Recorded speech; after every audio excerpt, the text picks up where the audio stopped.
Does Wuxia have anything in common with spaghetti westerns? Maybe a bit of a strange question, but I've got a guest on the show for this episode who thinks that yes, it definitely does, and that's a certain somebody who goes by the name Deathblade.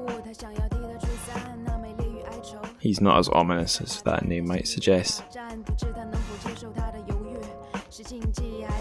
Before we get on to my chat with him about Gulong's 7 Killers and his translation of it, we're going to do the news, the TrChFic news. TrChFic, for new listeners, that's the name of the show, translated Chinese fiction. Not, as I reiterate, the Church of Fake News. That would be on a different podcast. So our first news item, it's a self-referential one. I've made a little web page on our Podbean host site that should be really interesting or really handy for anyone listening who's into Chinese sci-fi. So if you just go to my Podbean site, TrChFic, so trchfic.podbean.com, there's a wee link on the left that says the Translated Chinese Fiction podcast series or season. So basically, a wee while ago on the show, I did a whole string of episodes all about Chinese sci-fi, and I've made a page dedicated to that series. So it's a list of all the episodes with a wee embedded player and a brief description of what the episode's about, and obviously who's on it, and a picture of every author as well. So a really handy thing for any of you guys who haven't listened to that season of episodes or didn't catch every single episode and want to get an overview of what they maybe missed. Go there and you won't be disappointed. The second piece of news, it's kind of a follow-on from our last episode's news about the Paper Republic Sunday sentence, where they put up a very small snippet of text from a book. They put up the original Chinese, and then everyone is free to have their own shot at translating that snippet of text, sharing it in the comments on the page. So I guess that does two things. It lets you have a shot. If you've ever wanted to translate, you can have a shot at doing a little nugget of it, and it just shows up the fun thing where everyone gets a slightly different product from the same source, or a different result from the same source. So fun wee thing. So I'll link to that in the show notes if you'd like to give it a try. I think they'd like people to do it within the coming week, but obviously I think the page is going to stay up there. So if you're listening far into the future, I think that link will still be active, but we shall see. Now, the last piece of TrChFic news in this episode relates to our discussion that's coming up between me and Deathblade, and it's about China Literature, which is an arm of Tencent. So they publish a lot of web novels and content and whatnot. They have undergone some drama regarding contracts with authors, and me and Deathblade are going to talk about that and the kind of crazy controversies that have been caused in the world of Chinese to English and Chinese web novel publishing. It's crazy, but I think Deathblade shared an article about these legal dramas from Caixin, and I just tried to get on that today, and it's paywalled, but I found an article discussing the same story on technode.com, so I'm going to put links to, I think, just the Technode article, but the Caixin one you can find as well. It's up there online.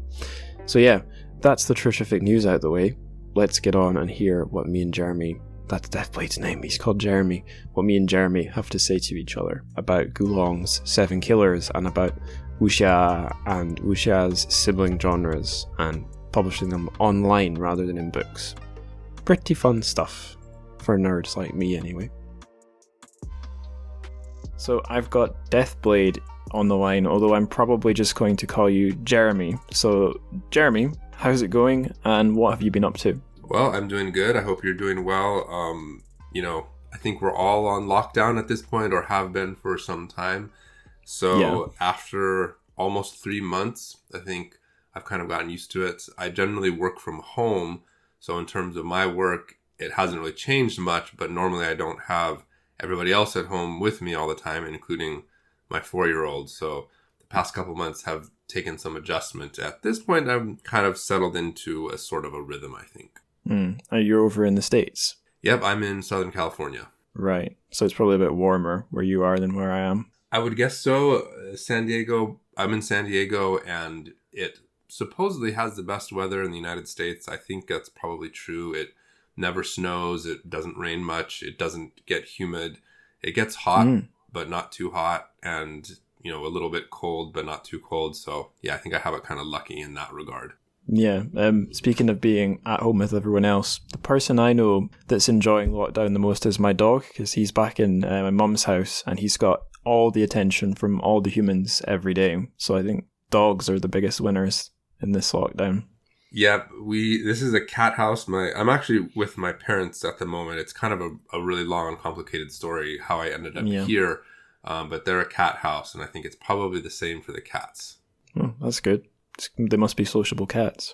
Well, there's one that's very sociable, and then the other two are these, twin Siamese that definitely think they run the house, but are also kind of scaredy cats at the same time. They're not as friendly, but the other one is super, super friendly. So that's been fun. It's been a nice addition to the lockdown monotony, I guess. Well, there's absolutely no way I can pretend this is relevant to the show, but a lot of my childhood was spent with two Siamese cats in the house, although I think it sounds like they're a bit more friendly than your parents' ones. Well, there you go. Yeah, these ones are very vocal and seem very smart, but they don't particularly like getting pet other than by their dad, which is my dad. So I guess we're kind of sort of like siblings in a way. Yeah, I think all Siamese cats are vocal, and it's unfortunately not a very adorable meow that they've got. More of like a yeah. When we first came here, my wife was like messaging the family saying, "I think I heard a baby crying in the house," and it turned out to be the cats. But yeah, we've gotten used to it. I'm not going to treat the listeners to my Siamese cat impression. I'll save that for the Patreon. Right. So let's get back on track. You're you're a translator, but you're pretty different from the other various translators I've had on the show. They've all been kind of, to speak quite broadly, translators who are translating for like a traditional book publishing market, but you're not quite the same. Rather than me outright asking you, what kind of translator are you? How about I ask you to give the listeners an idea of like your journey and maybe your self-cultivation as a translator of Wuxia? Sure. It's actually kind of funny because I have a YouTube channel where I talk about the kind of novels that I translate and stuff related to Chinese culture and whatnot. And I just recorded a video about this exact subject because I get this question a lot. People wanting to know, how did I become a translator? How did I learn Chinese and those things? So I actually just recorded that video and I have not yet edited and released it. Eventually that video will be on my YouTube channel and it'll be a lot easier for people to kind of hear my story. So I'll kind of give the abridged version here. Basically, I got interested specifically in Chinese culture when I watched the movie Crouching Tiger, Hidden Dragon in the year 2000. I had always been kind of interested in Asian culture in general and Chinese culture as well, but that movie really sort of it really sparked my imagination and it got me super interested in the genre. I was researching it, reading all of the fan translations that I could find. And then fast forward a few years, I went back to college. And the cliff notes on that is that after graduating high school, I went into the family business and didn't need to go to college, but I kind of wanted to later. So I went back to college, and when I got toward the end of college and I was about to graduate, this was roughly, I guess, maybe 5 or 6 years of sort of like being interested in Chinese culture, being interested in wuxia and stuff. I decided to take a vacation to China at the end of my college career, which I did.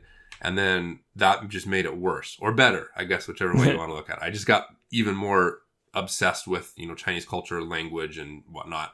And so I started studying the language formally. Before going on the vacation, I had done the whole learn how to say hello and where's the bathroom kind of thing. But when I came back, I really kind of started taking it seriously and started studying. I took a crash course at first, but everything else was all self-taught. Fast forward another couple years, I ended up moving to New York City. I got a job in the financial district at a computer game company. And the financial district, it's in South Manhattan. I decided if I'm going to work there, I definitely have to live in Chinatown. So I moved to Manhattan, Chinatown, where I lived for a couple of years, furthering my understanding of the culture and language. Then after that, the writing on the wall came for that company, and I decided to leave, and I just moved to China to teach English, which is the easiest way to move there. I was in the game industry, but I really didn't want to end up in one of the big cities, which is where the game industry in China is centered.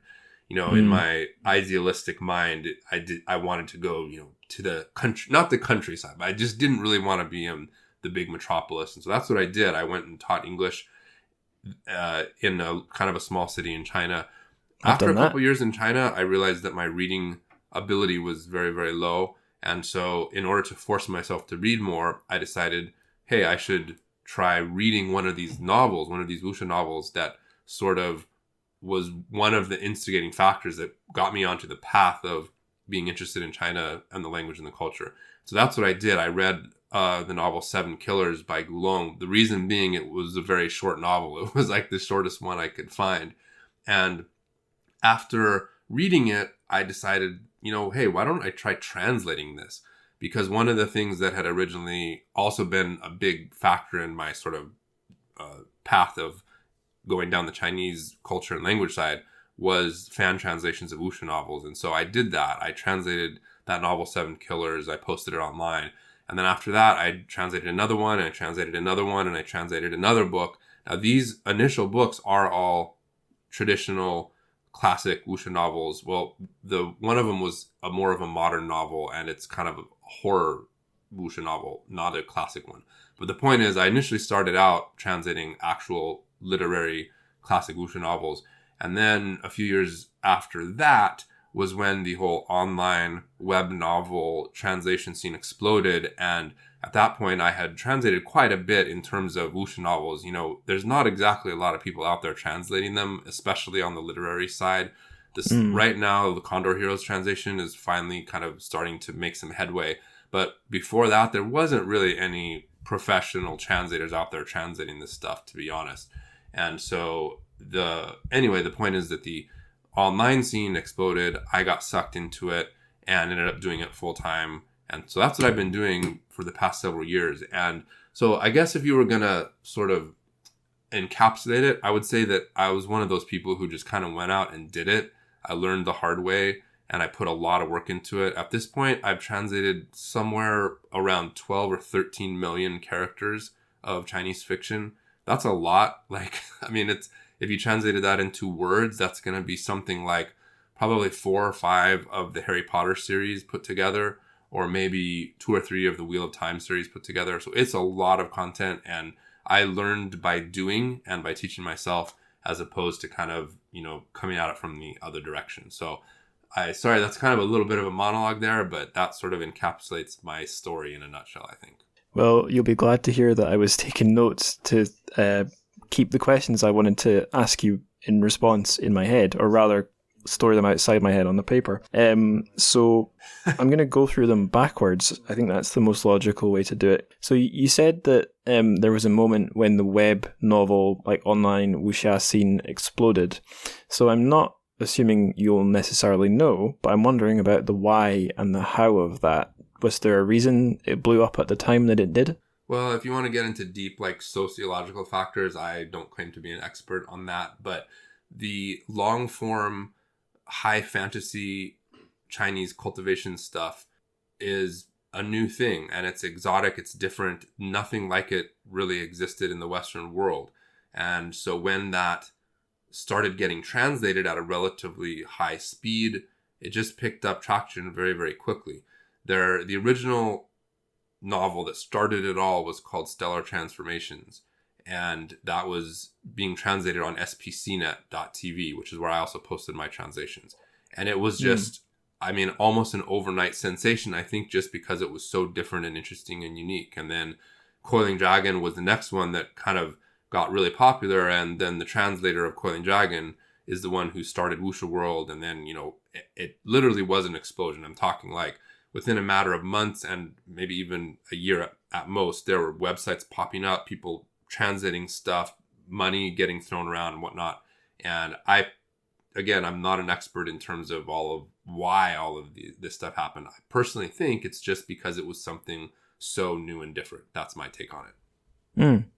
And that website you mentioned, that this explosion could be traced back to what was it called? spc.tv? spcnet.tv. If you go to that website, you have to go to the forums, and you click on the forum section and then scroll down, and there is a Wuxia translations sub forum.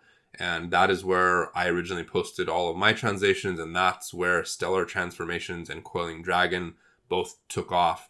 And the forums are still kind of mildly active. Like, there are still some people posting translations here and there, but it quickly moved beyond that to specifically Wuxia World at first, but there were a couple other major sites like Gravity Tales and Valere Novels. And then when the Chinese publishers stepped in, that's when kind of everything sort of, I don't want to use the wrong word, but it kind of just destabilized, and a lot of bad stuff happened. A lot of dramatic stuff happened legally and just in the online world, and things got shaken up. And nowadays there are a couple major sites by the major publishers and then Wuxia World, and that's it for the most part in terms of what is being legally translated, licensed officially and whatnot.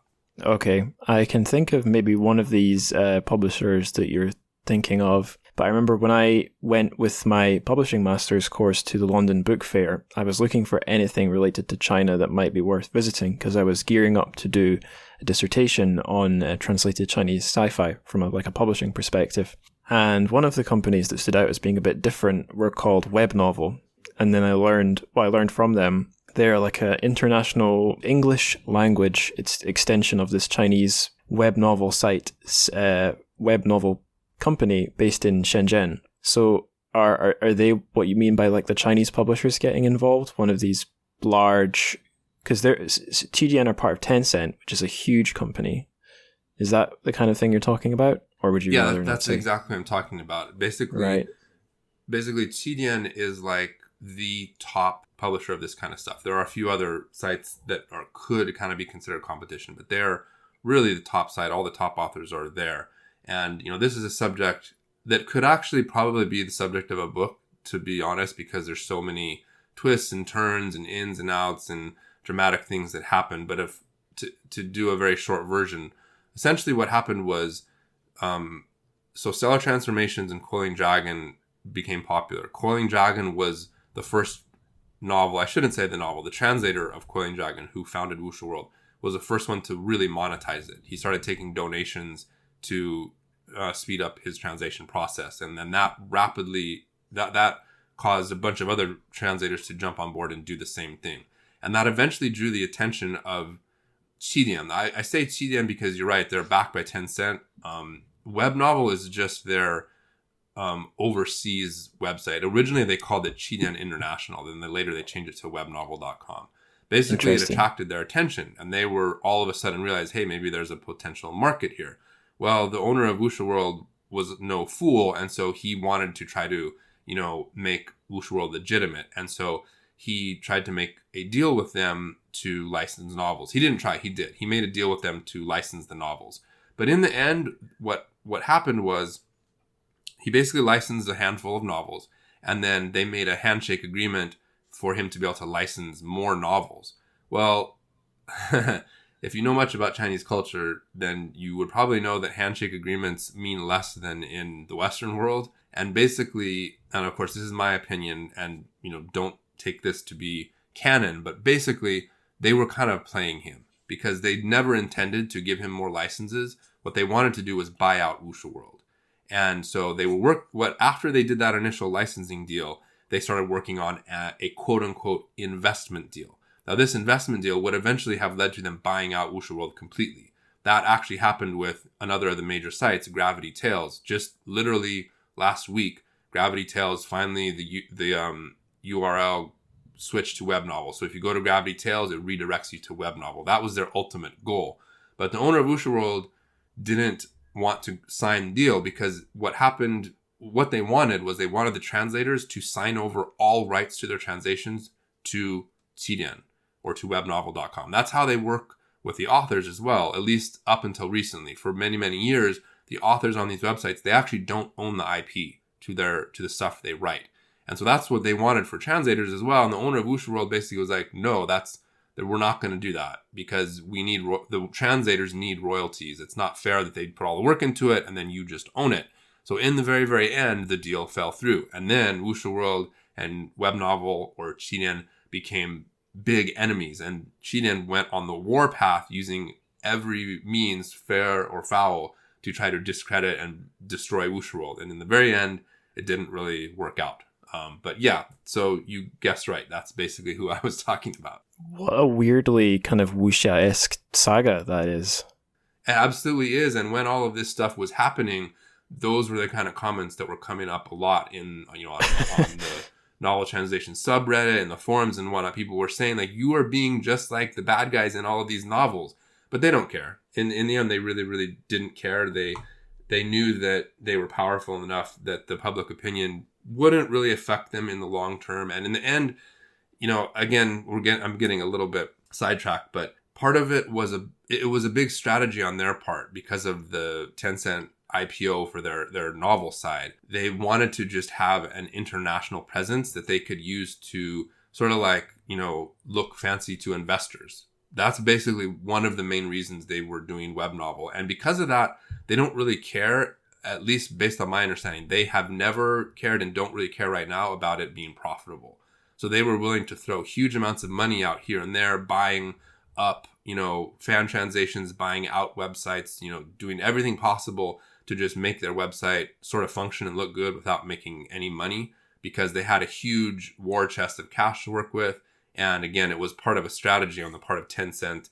And there's I think their subsidiary is called China Reading. It was part of their strategy to try to get investors and build their company, not to just, they didn't really care about translating the novels, to be perfectly honest. And that's more than clear now because their website, they've literally stopped hiring qualified translators. They machine translate stuff. They'll machine translate stuff and then say to the audience, basically, well, if you like this, then we'll hire a real translator, and then, you have to pay for it because they don't translate for free, the website in general, I mean. So, yeah, it's you hit the nail on the head when you said it was a very kind of wuxia story. I guess everyone loves a really devious villain. Yeah, and, they have to exist. Yeah. What you said about trying to attract investors, that rings fairly true to me. I chatted to the web novel people the people representing web novel at London Book Fair. Yeah, one of them in particular, he was very friendly and he was happy to tell me stuff. After the fair, when I reached out to them to be on the show or something, I didn't get anything. But this dude was really charming, and I watched him give a talk to all these different international publishing people at the fair. And yeah, it did kind of seem like the idea was to, one, present themselves, like just introduce themselves, make their presence known, but two, to kind of, it seemed like they were trying to, like what am I trying to say? The people whose interest they were trying to attract would be like large companies with the aim to like have them put in money. But that's about all I can say, and it's probably about all I should say. So let's rewind a bit. You mentioned earlier about cultivation novels. So that's a particular kind of genre, sister genre or subgenre or something related to wuxia. So the homework that I did for this for this wuxia season, and even just reading around online after having met the web novel people, has taught me that there are kind of like a family, I think, of wuxia and wuxia related genres, and the names I've got here on my paper are wuxia, xianxia, and xiahuan. So I want to ask you, number one, are there others that I've missed? And number two, what are these three? Or maybe what are xianxia and xiahuan? Because in my last episode with Gigi Chang, the Jinyong translator, we dealt with wuxia. That one's been explained. So it's xianxia, xiahuan, and any others that are out there that we'd like to know about. Sure. Well, I think you actually have either a typo or a misspelling or a misunderstanding. The second one is actually xuanhuan, Xuan. Xuanhuan. Sorry about that, guys. It's okay. Xuanhuan, right. Yeah, so basically I generally refer to both xianxia and xuanhuan as cultivation novels. Cultivation meaning immortal cultivation.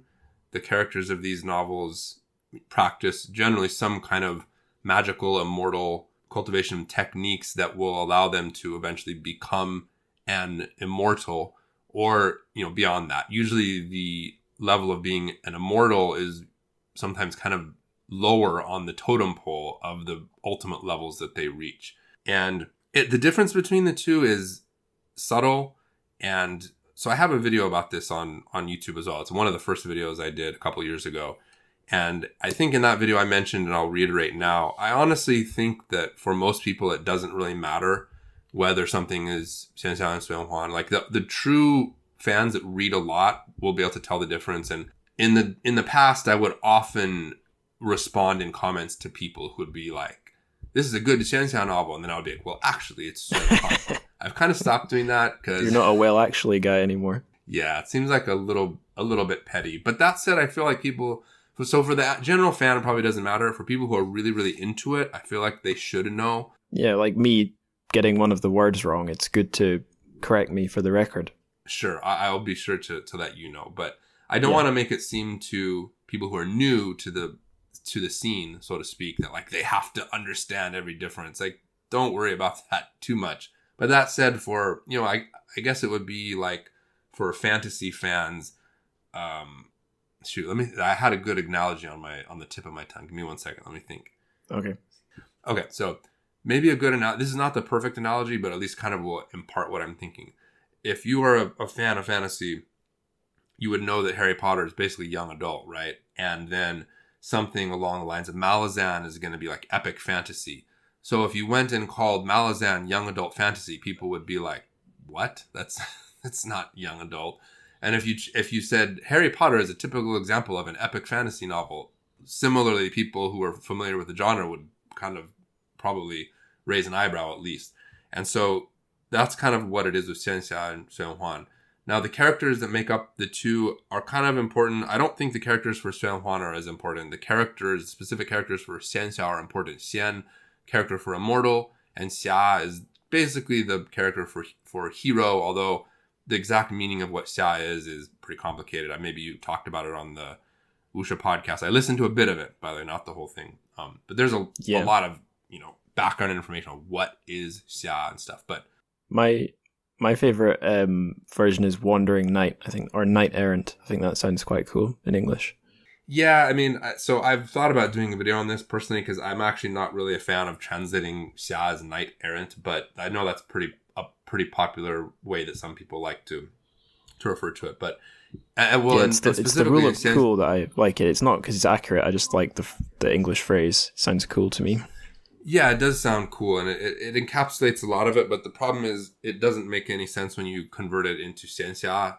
So I don't, at least in my personal opinion, I think that just using hero works well enough because it wouldn't make any sense to call the characters in xianxia novels immortal knight errants. It just doesn't make sense. Yes. But the point is, they're novels about immortals and people who try to reach that extremely high level of power. The main difference between the two is that, if you want to simplify it, xianxia is purely Chinese. It's really a Chinese genre, and the foundation is Chinese mythology, Chinese religion, Chinese philosophy, with geography hints of as well. Other things like Buddhism and Hinduism are thrown in there as well. But for the most part, it's purely Chinese. The character names are going to be Chinese, and the cultures represented are, for the most part, going to be Chinese. When you get into suanhuan, it's oftentimes a lot more influenced by Western stuff. So with suanhuan, sometimes even the character names will be Western names. The Chinese writers will use Western names for the characters. A typical example of that is Coiling Dragon, which is, I mentioned a few minutes ago, one of the novels that sort of kicked off this whole thing. In that novel, the majority of the characters, as far as I understand, all of the characters have actual Western names, and you'll have a lot more Western influences. The novel series I'm translating now, Sage Monarch, is definitely suanhuan as opposed to xianxia. It has ninjas, it has mechas, it has time travel, it has what I would essentially call like gnomes, like Dungeons and Dragons gnomes, except they're like technologically advanced and have a mechanical civilization. So a lot of stuff that you wouldn't see in Chinese mythology and whatnot. And so that's kind of the main difference. But like I said, they're often conflated even in China. So in the news in China, it's similar to how maybe science fiction and fantasy isn't the best genre because that's pretty mainstream in the West. But let's say maybe like comic books or anime maybe or something like that. The fans are going to know, but the general media probably doesn't have a deep understanding of it. And it's the same in China. Even in China, Xuan and xianxia will be conflated and mixed up and whatnot. So I'll revert to what I said earlier. I don't think it's super important to know the difference. Do you know in the Xuan novels, in the original Chinese, if a character has an English name, will it be rendered in the Chinese characters, or would it be a little bit like when you see a alphabetical word set inside the characters? So would it be Christopher or Kelisa Tufo? Do you know? The latter. They transliterate it. Right. But it's like you said, if you see Kelisa Tufo, you know that it's Christopher, the Western name. You're not going to mistake it for a Chinese name. Mm-hmm. The other thing I was going to say, this one's not a question, but when you were talking about a xian, an immortal, there's quite an interesting explanation of it in a different context in another episode of this podcast, and I'm really speaking to the listeners here. I had a guest on, Brian Holton, who is he's the translator of Yang Lian, the poet, and he's of particular interest to me because he does Chinese to Scots. But anyway, the concept of a xian came up, and he was talking about how in older school literary translation or just common practice, it would get translated as fairy, and he thought that was quite a silly mistranslation. And then he gave his explanation to me of what a xian immortal is. It's a person. So it's a human being who has transcended in some way, and they've in like the classic Chinese culture, they've done that by doing something like going up to the mountains, practicing meditation, eating only, what was it he said, pine cones or something. But I'm guessing in xianxia, it's maybe a little bit more exciting than that, the way that they cultivate themselves. Yeah, and I mean, number one, I definitely agree about the fairy thing. I've seen fairy a lot, and I just hate it like 99% of the time. It's just super silly. And in terms of, I mean, everything you just mentioned seems spot on from what I understand. And the novels usually emulate that as well. The immortals in the novels usually start out as mortal, as human, and then by means of some process, they become an immortal. But you're right, the process is obviously a lot more dramatic and exciting. Usually it involves tribulations from heaven. Tribulation is usually the way it's translated. In other words, the idea in most of the novels is that this process of becoming an immortal is actually a defiance of the natural order of things. It's a defiance of heaven.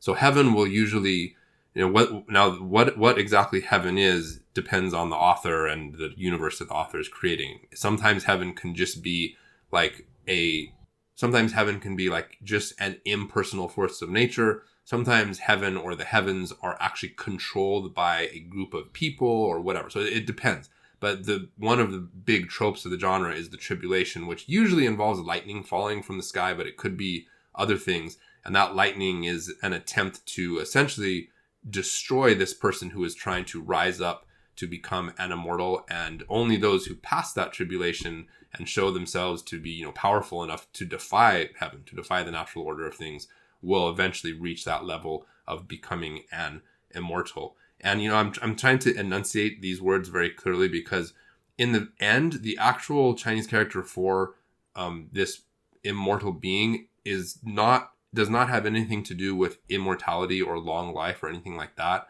It's a unfortunate misconception, I think. And I have a whole video about this on my YouTube channel. But basically, these immortal beings are not immortal in the sense of being incapable of dying or being able to live forever. Another key aspect of the novels is longevity. And most of the time, as you rise up through the ranks of the cultivation system, and again, I'll point out that usually the immortal level will be kind of low on that list. Usually what happens is the person's longevity increases with each higher level that they attain.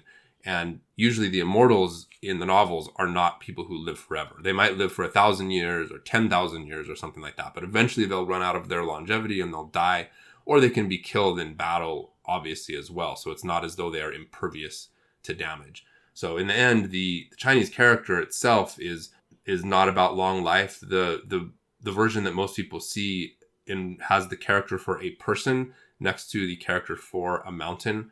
And so that's Right. one reason why that whole mountain thing is a lot of times mentioned in the etymology and when people are explaining what the immortals are. And I've seen the mountain connection used in the novels a lot as part of the sort of, flowery description, or even a technical, actual specific part of the cultivation process. For example, in one of the most popular ones I did, I Shall Seal the Heavens, that immortal level is literally about a person and a mountain. So when they become immortal, each person will summon their own specific unique mountain with its own size and shape and functions, and they will stand on that mountain and rise up into the sky and batter the door of immortality to open it. And if they can force that door to open and step through it, then they become an immortal. So yeah. One thing I kind of had not drilled into me, but I seem to recall from doing my undergrad degree in English literature, an idea that occurred fairly often is that in Western Enlightenment, especially in like Enlightenment thinking and literature, there's an idea of like going against nature, revolting against the heavens,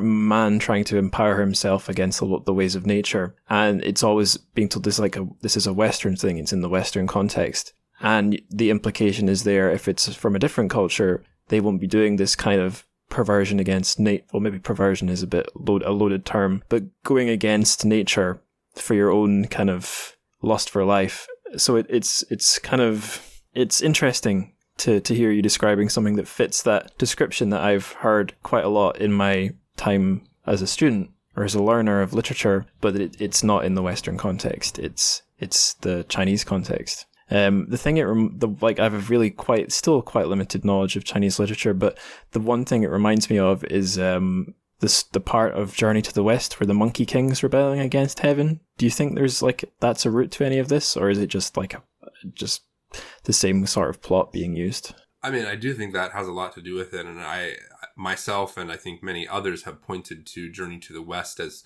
sort of being the original xianxia novel, and maybe that's a little bit tongue-in-cheek, but definitely a progenitor. When I've seen people, online and in podcasts and videos and whatever, claiming that xianxia is like this brand new genre and then it came out of Wuxia, I totally disagree with that. And again, I'm not a scholar, but going back to Journey of the West, many, many, many xianxia tropes are directly from it, or at least they're the same. The alchemy, concocting pills, defying heaven, the monsters, demons, and whatnot. It's all very, very xianxia. So I definitely think that there's a strong connection between those two. And something I wanted to elaborate on, you mentioning, the Western themes that you just talked about. I think that there's a big misconception when it comes to Chinese culture and ancient Chinese culture and this kind of spiritual side of things, because a lot of people in the West think of Eastern stuff, and let's just say Chinese specifically, and they're thinking of Taoism and Buddhism, and they envision monks meditating and tapping on bells, or sitting in caves and whatnot. And it's not that is untrue, but that is a vast simplification, I think, of what Chinese culture is about. I saw this all the time when I was a teacher, and this goes beyond fiction and beyond religion, just Chinese culture in general. I think a lot of average Westerners who haven't done much research, when they think of China, they think of people drinking tea, doing Tai Chi, and monks, and pagodas and the Great Wall and picturesque scenery and whatnot. And when I was working in China as the head teacher, I would often I would recruit teachers, and there would inevitably be a major culture shock when they came over and realized that all of that spiritual side is basically a tiny fraction of what Chinese culture is about.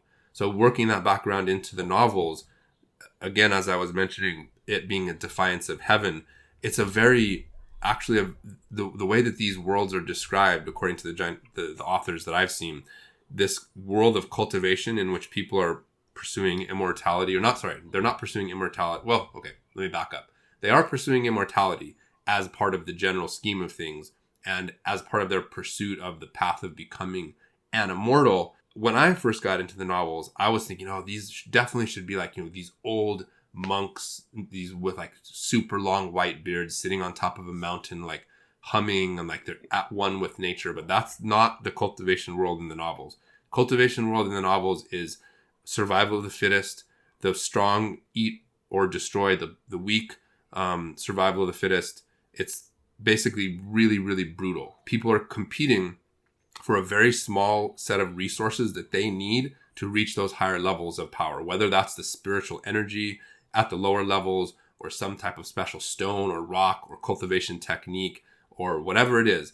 There's intense, brutal competition, and you have to look out for the self. So it's actually very self-based, and people have to be willing to kill others in order to be able to survive. They just have to. One of my other series that I translated, the name of the series is A Will Eternal. The main character of the novel hates fighting and hates killing, and he's a coward and doesn't want to die.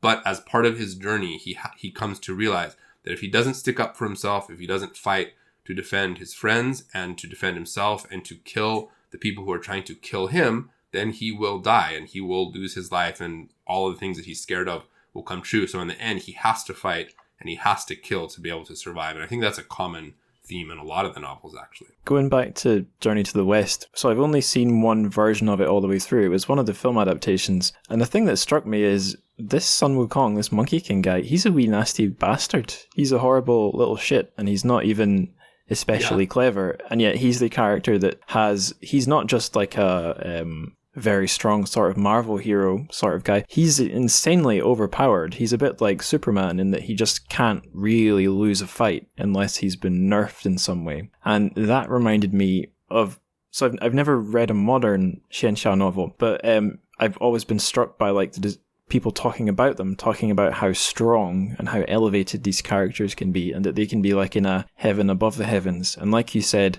the kind of power level that the level Immortal is sitting at doesn't even have to be very high up the scale. And what that reminds me of is kind of like this is going to be an anecdote from my childhood. So when I was a wee kid in the UK, we had 5 TV channels, unless you were spoiled and your parents bought you a satellite dish and you had Sky. And if you were a kid, the best thing about Sky is that it had Cartoon Network. So whenever I was at a spoiled friend's house, the first thing I'd want to do if they didn't have a PlayStation would be, let's watch Cartoon Network. And one of the shows I really wanted to see when I was sitting down in front of my friend's Cartoon Network channel would be Dragon Ball Z, because I'd never seen anything like it. And I've since learned that owes a bit of an inspiration debt to The Monkey King and Journey to the West for various reasons. But it's the same deal. So I'd seen like kid shows before, like Spider-Man, where there's a hero who's about as strong as everyone else, but he's still just a man. He certainly can't fly through the sky, shoot energy beams. His strength doesn't get described by a power level, which is a quantifiable number. It's just completely mind-bending. So this doesn't go anywhere, but it's just interesting that I'm so primed to understand what you're talking about when you start talking about characters cultivating themselves in these xianxia novels, if that makes any sense at all. I mean, it absolutely does. And interestingly enough, I actually have a Dragon Ball hat sitting here on my table, which I often wear. So, but yeah, I mean, Dragon Ball Z and whatever iteration you want to talk about is a really good analogy. I think that the levels of power that you see in Dragon Ball is akin to maybe the level of an Immortal in these novels, maybe a little less, because the power levels do get insane. I mean, eventually it'll reach the point where they can create worlds, create what are essentially galaxies or even universes, and their attacks are, able to destroy realities. I mean, it's extremely mind-bending. And in terms of the genre in general, I know that there are a lot of TV shows that are pretty popular, and there are some animated shows that are pretty popular. I don't think any of the xianxia TV shows and animated shows really can properly convey what is involved in that kind of power level. Quick question: did you watch I forget. I'm gonna blank on the specific name, but there was a Journey to the West movie that came out something like 5 years ago, kind of a comedy. It was called Journey to the West: Subduing the Demons or something along those lines. Did you happen to see that? There is the one I saw would have been maybe about 4 or 5 years ago now. And there's a scene where Monkey King Sun Wukong transforms, becomes like this gigantic monkey, and then there's like a Buddha that's bigger than a planet, reaches down to try to crush him. That is definitely the sort of stuff that you get in that you're going to see in the xianxia novel is, you know, gigantic planet-sized creatures. And incidentally, that scene from that movie was a direct ripoff from another TV show, which I don't want to get into that topic. But point is, it does appear in movies and media sometimes, but I don't think very many places are going to accurately capture that. And it really makes sense when you read the novels. The novels are about the journey, usually of one person, but, you know, a lot of times their friends and family will be secondary characters. And it's really about their journey from essentially being immortal to being not just an immortal, but to being a god, or even like the god, although it doesn't necessarily equate to the Western idea, but essentially the ultimate, most powerful being or entity in existence. And it's about that journey. And so I think that's also one of the reasons why the genre became so popular, because it does things that Western fantasy usually doesn't really do. I mean, I've read a lot of fantasy. I haven't read everything, but these novels definitely go to a level that you don't find that often in Western writing. Yeah, I've not read a huge amount of Western fantasy. The only thing I can think of that rings a bell is, so it's a very strange thing. When I was a teenager, when I was early into my teenage years, my dad bought me the Lord of the Rings books, and I tried to read them, but I couldn't really get into them. I think I was maybe a bit young. But then years later, without having read them, with only having seen the films, my stepdad my stepdad happened to have a copy of the Silmarillion, and I read that from start to finish. And that starts off with like a creation myth, and you learn that there's a god who made some other lesser gods who then made the immortal elves, and then, you know, so it proceeds down to humans. But it's not really the focus of the story, and it's written, from what I remember, it's more written like a Bible book. Like, there's not much character development or dialogue. It's just a description of things that happen. I feel like if you had those demigod characters fighting, maybe that would be like a xianxia. But yeah, like you said, it's definitely not something you'd associate with books coming from English language authors or even European language authors. None that I can think of, except maybe like Lovecraft. You could always check out, so my translation that I mentioned earlier, A Will Eternal, if you read the last, basically, I'd have to check, I'm pretty sure the last 15 chapters, you could actually read it without really knowing anything about the novel and sort of get a sense of the higher levels of power, because he ends up, it's almost like the beginning of Silmarillion, except it's the end, and he's the one that's doing all that stuff. So the main character eventually reaches an extreme level of power, and he essentially has to rebuild the entire universe that he lives in. And it describes the process, essentially like the process of evolution, except he guides it, and he gives people fire, and he tells them how to, he gives them language, and he teaches them how to practice cultivation to reach a higher level. And then there's a kind of, it's not intended to be funny, but sort of funny considering we were just talking about it. There's a certain point during this process, after thousands or millions of years, I forget, where he has a revelation and he realizes that he forgot to add heavenly tribulation in, and people were becoming immortals too easily. So then he adds a tribulation, and then all of a sudden it's not as easy. And anyway, I would recommend checking that out just to kind of get a foundation for the sorts of power skills that get involved. Right, and last question before we actually talk about the non-xianxia book we're here to talk about. Have you read any of the Three Body Trilogy books? So it's funny you mentioned that. I have and I haven't. The answer is I have. When I lived in China for many years without ever coming back to the US. And when I did finally make my first trip back to visit, bringing my wife and my child with me to visit, my parents, my kids' grandparents, I actually bought the entire trilogy to give to my dad because he's a lifelong sci-fi fan. And I always have intended to read it, and I've always wanted to read it. It's just that I haven't had the time. And another thing is that because I do this full time, it's not something I do on the side, an hour here, hour there. I am full time translating Chinese stuff all the time. I kind of don't really want to read Chinese stuff on my spare time because I'm doing it constantly.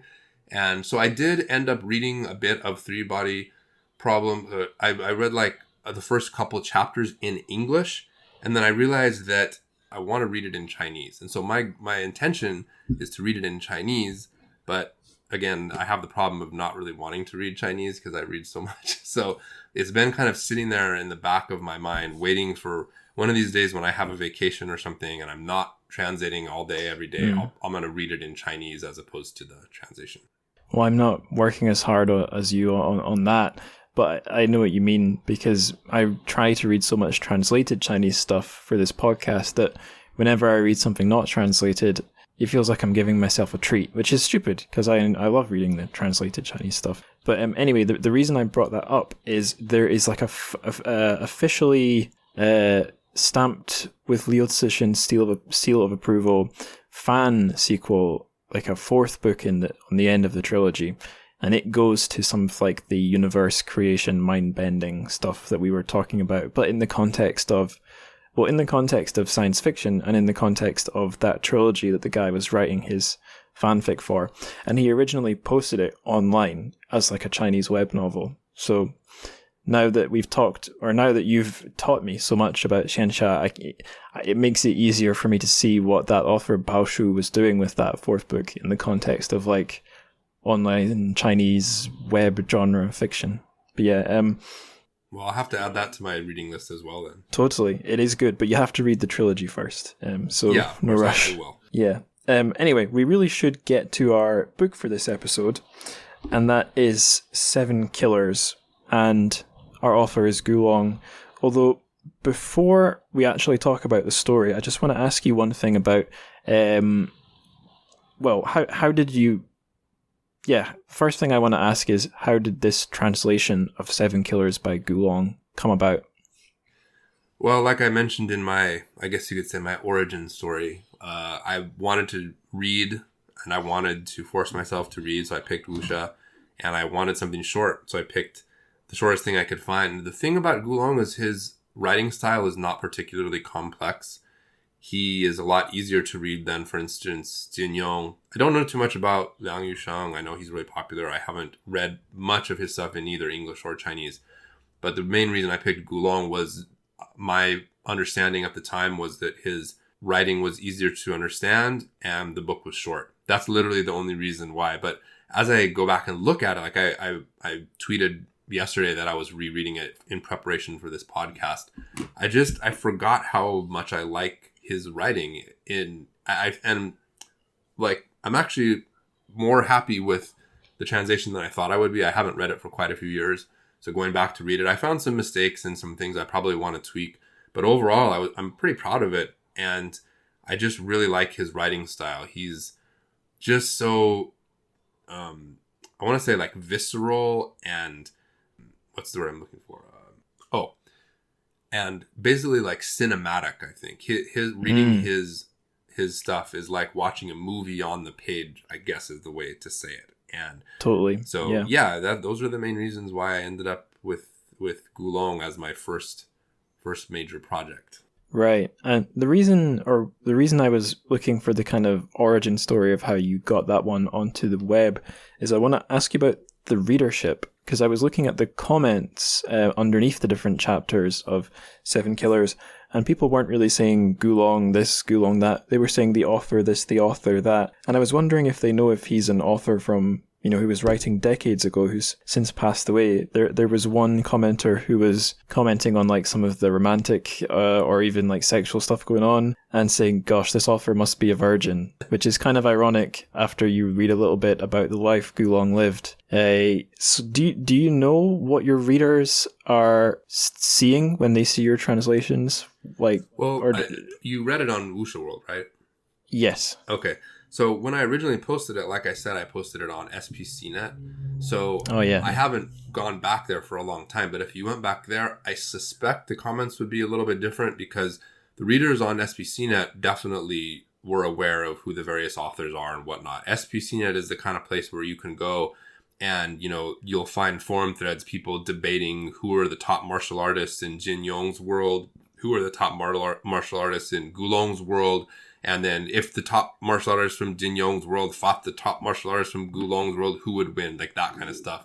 And so, right. But then Wuxia World, very, very, very different. The fandom on Wuxia World came for the cultivation novels. And for the most part, they're a lot younger, is my impression, and don't know very much, if anything, about the stuff they're reading.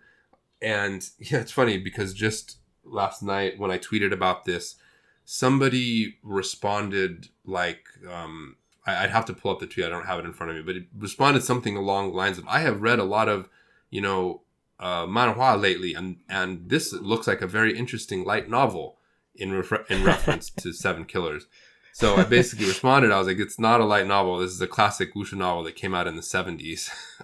Listen, actually, I tried to I tried to make it, as informative as possible, not be a jerk about it. Basically, I was like, no, it's not a light novel. And I think, to answer your question, the readers, they don't know who the authors are if they're reading it on Wuxia World. And on top of that, and in the most respectful way possible, I have to point out that the vast majority of readers on Wuxia World, especially back when I put Seven Killers on there, because you have to realize I put Seven Killers on there, I basically just copied it over way in the early days of Wuxia World. A lot of them have absolutely no understanding of Chinese culture, or at least a very little bit.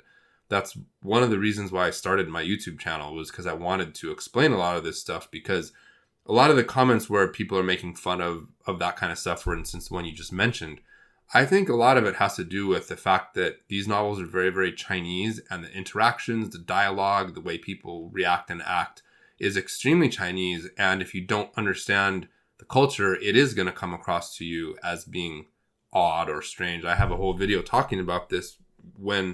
I have a couple videos talking about the matter of face, and that's one of the biggest criticisms I see are the readers saying, "Oh, this isn't realistic. The characters are too dramatic. They're too sensitive. They're too easily offended, or blah blah blah blah."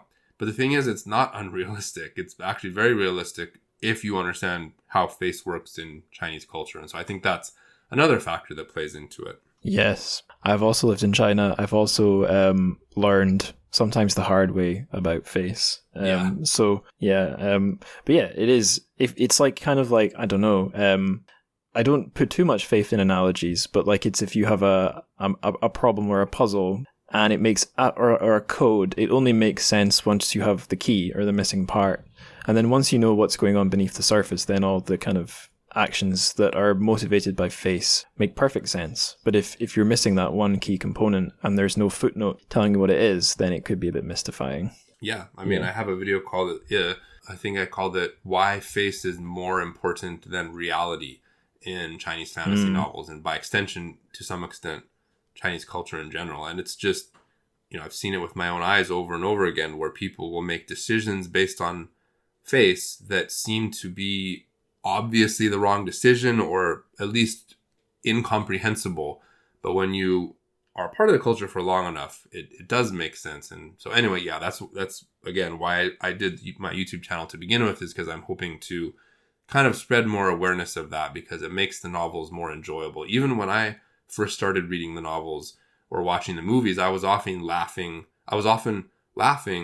at the story, at the characters, because I thought it was so stupid and unrealistic. And now going back, I realize, it was just my own sort of ignorance. Yeah, you've actually reminded me of something I was going to mention much earlier, when you mentioned kind of an what's the word, like an instigating moment for you and becoming interested in Chinese things was the arrival of Crouching Tiger, Hidden Dragon, which is a film that came up in my last episode as well with Gigi Chang, and it was probably my first exposure to wuxia or kung fu stuff. So on one hand, I was going to say something like, gosh, this must have been a really big moment of cultural exchange or cultural awareness in the West. But I also think back to when I was a kid, I watched that film. A year or two later, I watched House of Flying Daggers. And if you'd asked me at the time, are these stories set in China or Japan, I would have said, yes, it's China and Japan. So I wouldn't even have known it was Chinese.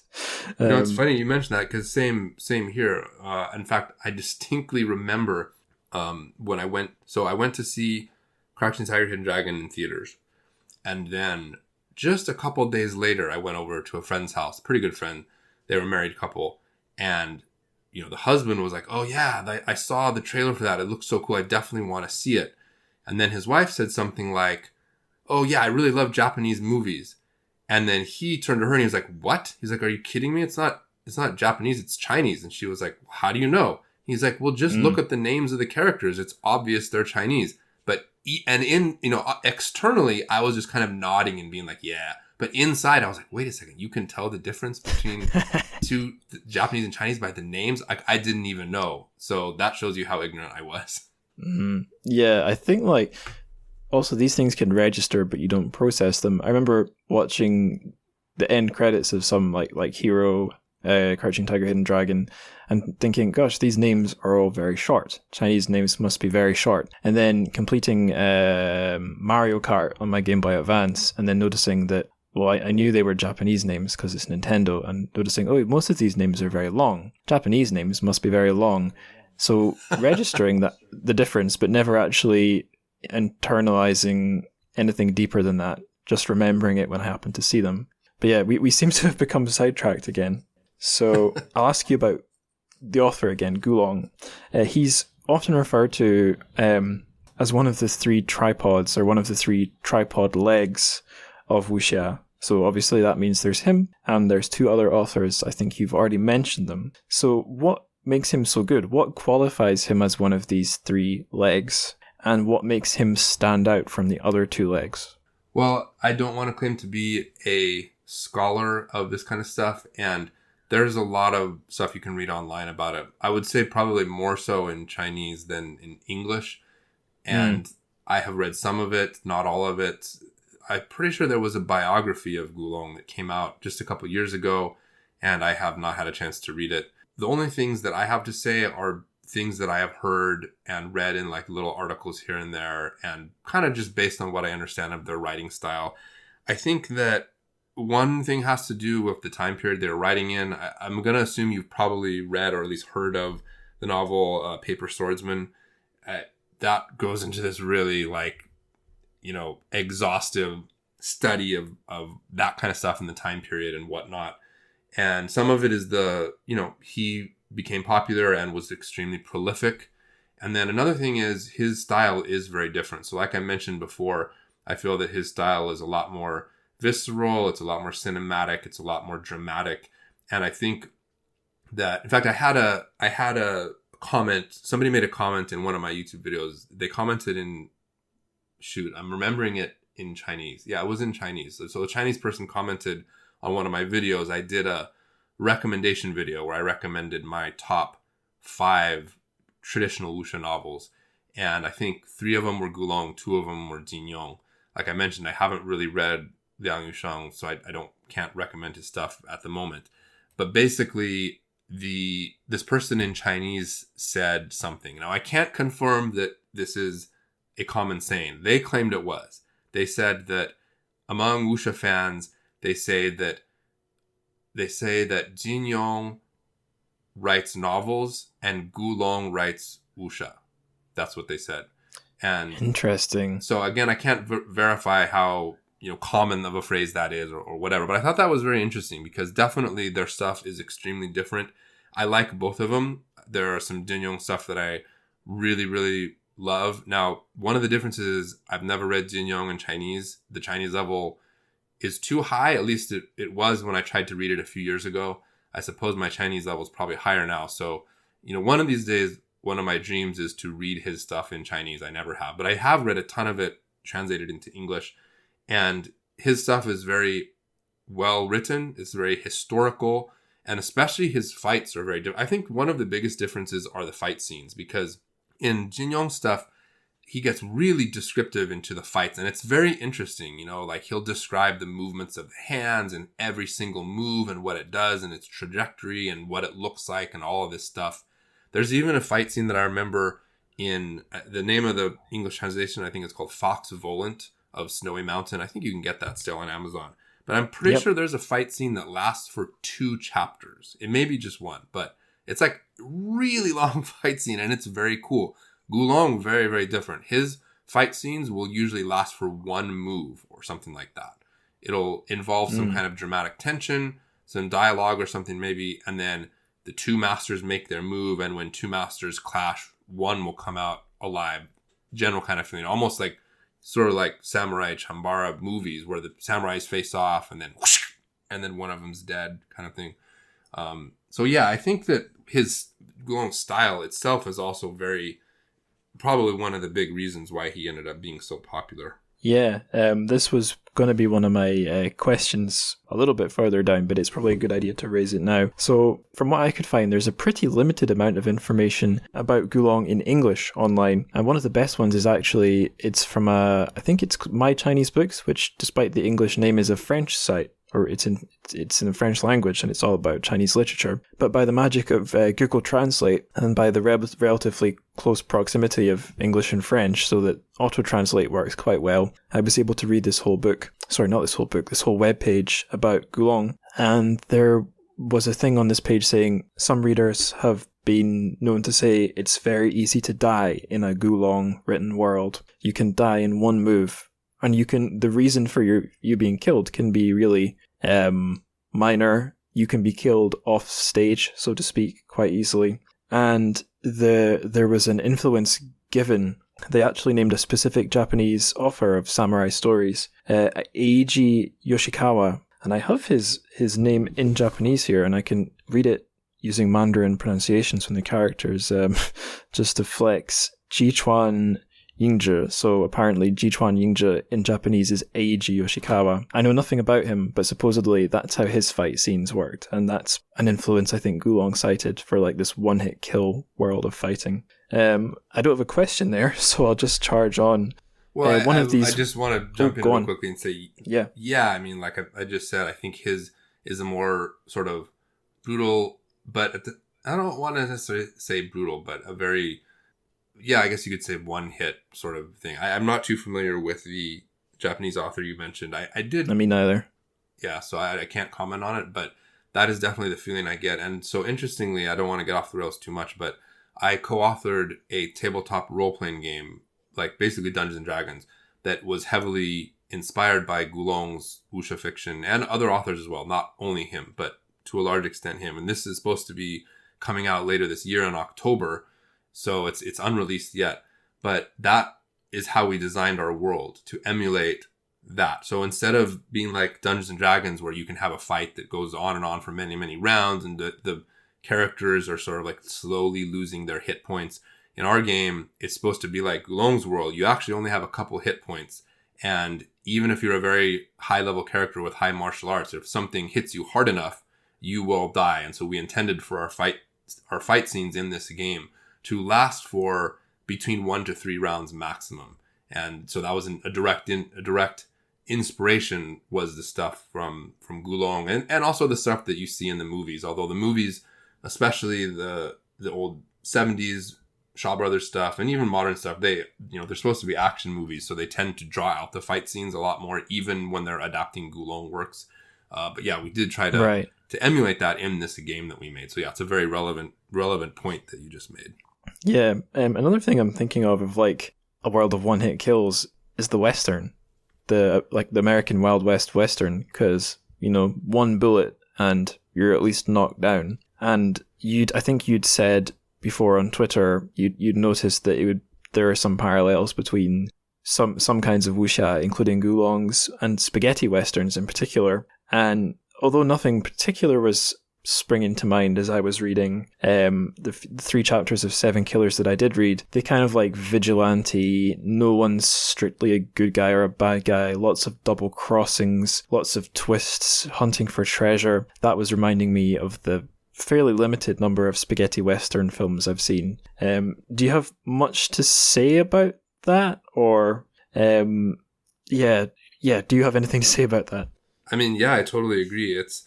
I think that spaghetti westerns are the closest that you get to, especially Gulong style wuxia.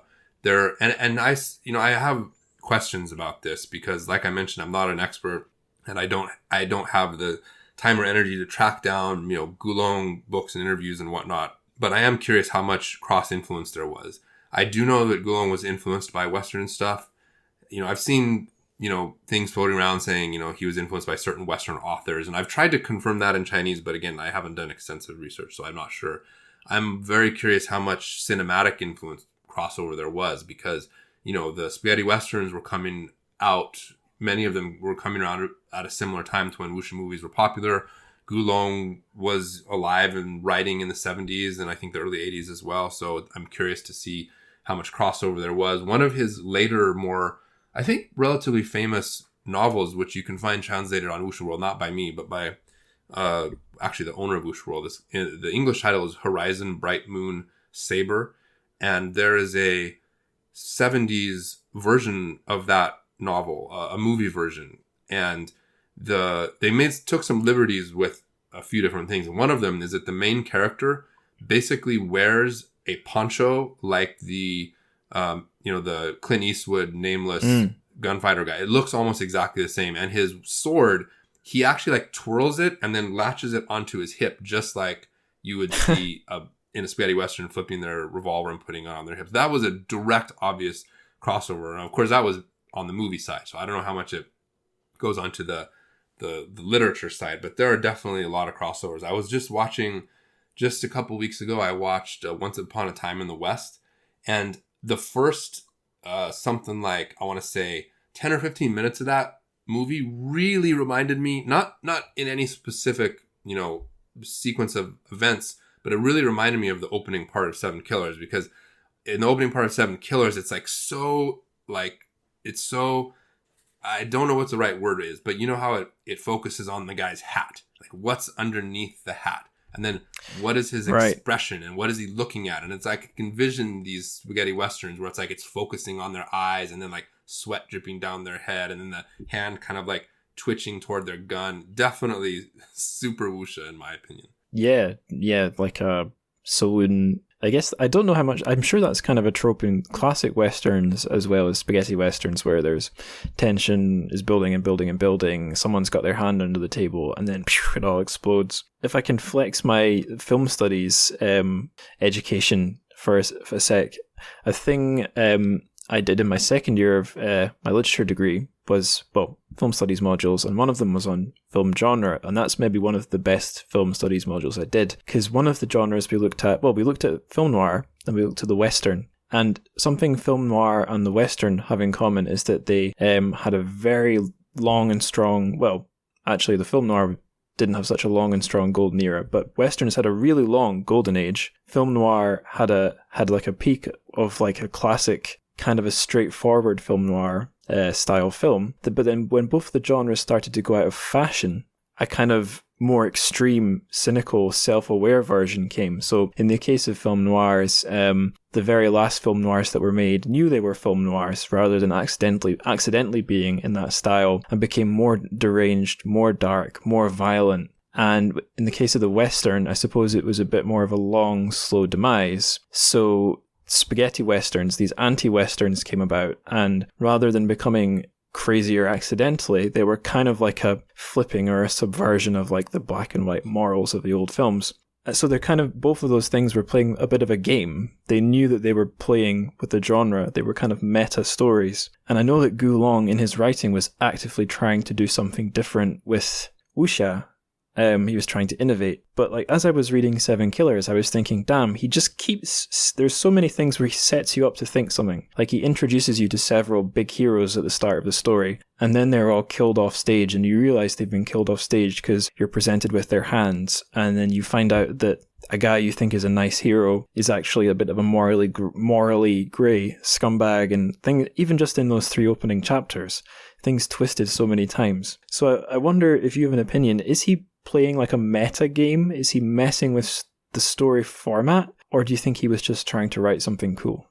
I wouldn't be surprised if it was a bit of both. I mean, yeah, like I haven't experienced this firsthand, but I've talked the novel I talked about, Horizon Bright Moon Saber. I've talked about this a lot with the guy that I co-authored that game with that I mentioned, and we have a podcast in which we discuss wuxia movies. He discusses the wuxia movies constantly, but me and him do it in the context of this game, and we talked about this movie and this novel. According to him, Gulong specifically was, had specific character trope goals or subversion of certain goals in that novel. That's just that novel. I don't know about Seven Killers, but I do think that it's intentional. I mean, he wasn't just writing fun stories, and I gotta point out that if you only got up to chapter 3 of Seven Killers, then you currently have no idea what's actually going on in the story. You got to read the whole thing, because the way you just described his character, it may or may not be true. I probably kind of spoiled it by just saying that. But the point is that he sets up a lot of stuff that gets subverted, and you realize later on that you have no idea what's going on. And even after reading it one time, you probably are going to be like, wait a second, what was going on? And then you got to go back and read it again to kind of, if you really want to sort of piece together the puzzle pieces. So I have no idea what he went through in his writing process for this novel, but there's no way that he just made it up as he went along. He definitely had a master plan here. And in terms of kind of turning things upside down the way that you might expect in the genre itself, I would be inclined to think, yeah, he probably was trying to do that. Yeah, I'm not surprised that I had no idea what the actual scheme behind the scheme was. Yeah. But I would keep reading for sure. I was hooked. Speaking a little bit more about what Gulong was like as a person, we hinted before it was a bit ironic that someone was thinking he might be a virgin, because he had a little bit of he was married so many times. He was clearly had a bit of a womanizing problem. He also had an alcohol problem, and that kind of did him in the end. And I noticed that xianxia, who, I mean, I assume, I don't know, he appeared to be the main character of the story for most of the 3 chapters I read. This guy, it's his capacity for alcohol, like how much booze he likes to drink and how much he can take, got brought up a lot. And he does some womanizing again in these 3 chapters I read, and he doesn't really seem to suffer the consequences that Gulong did.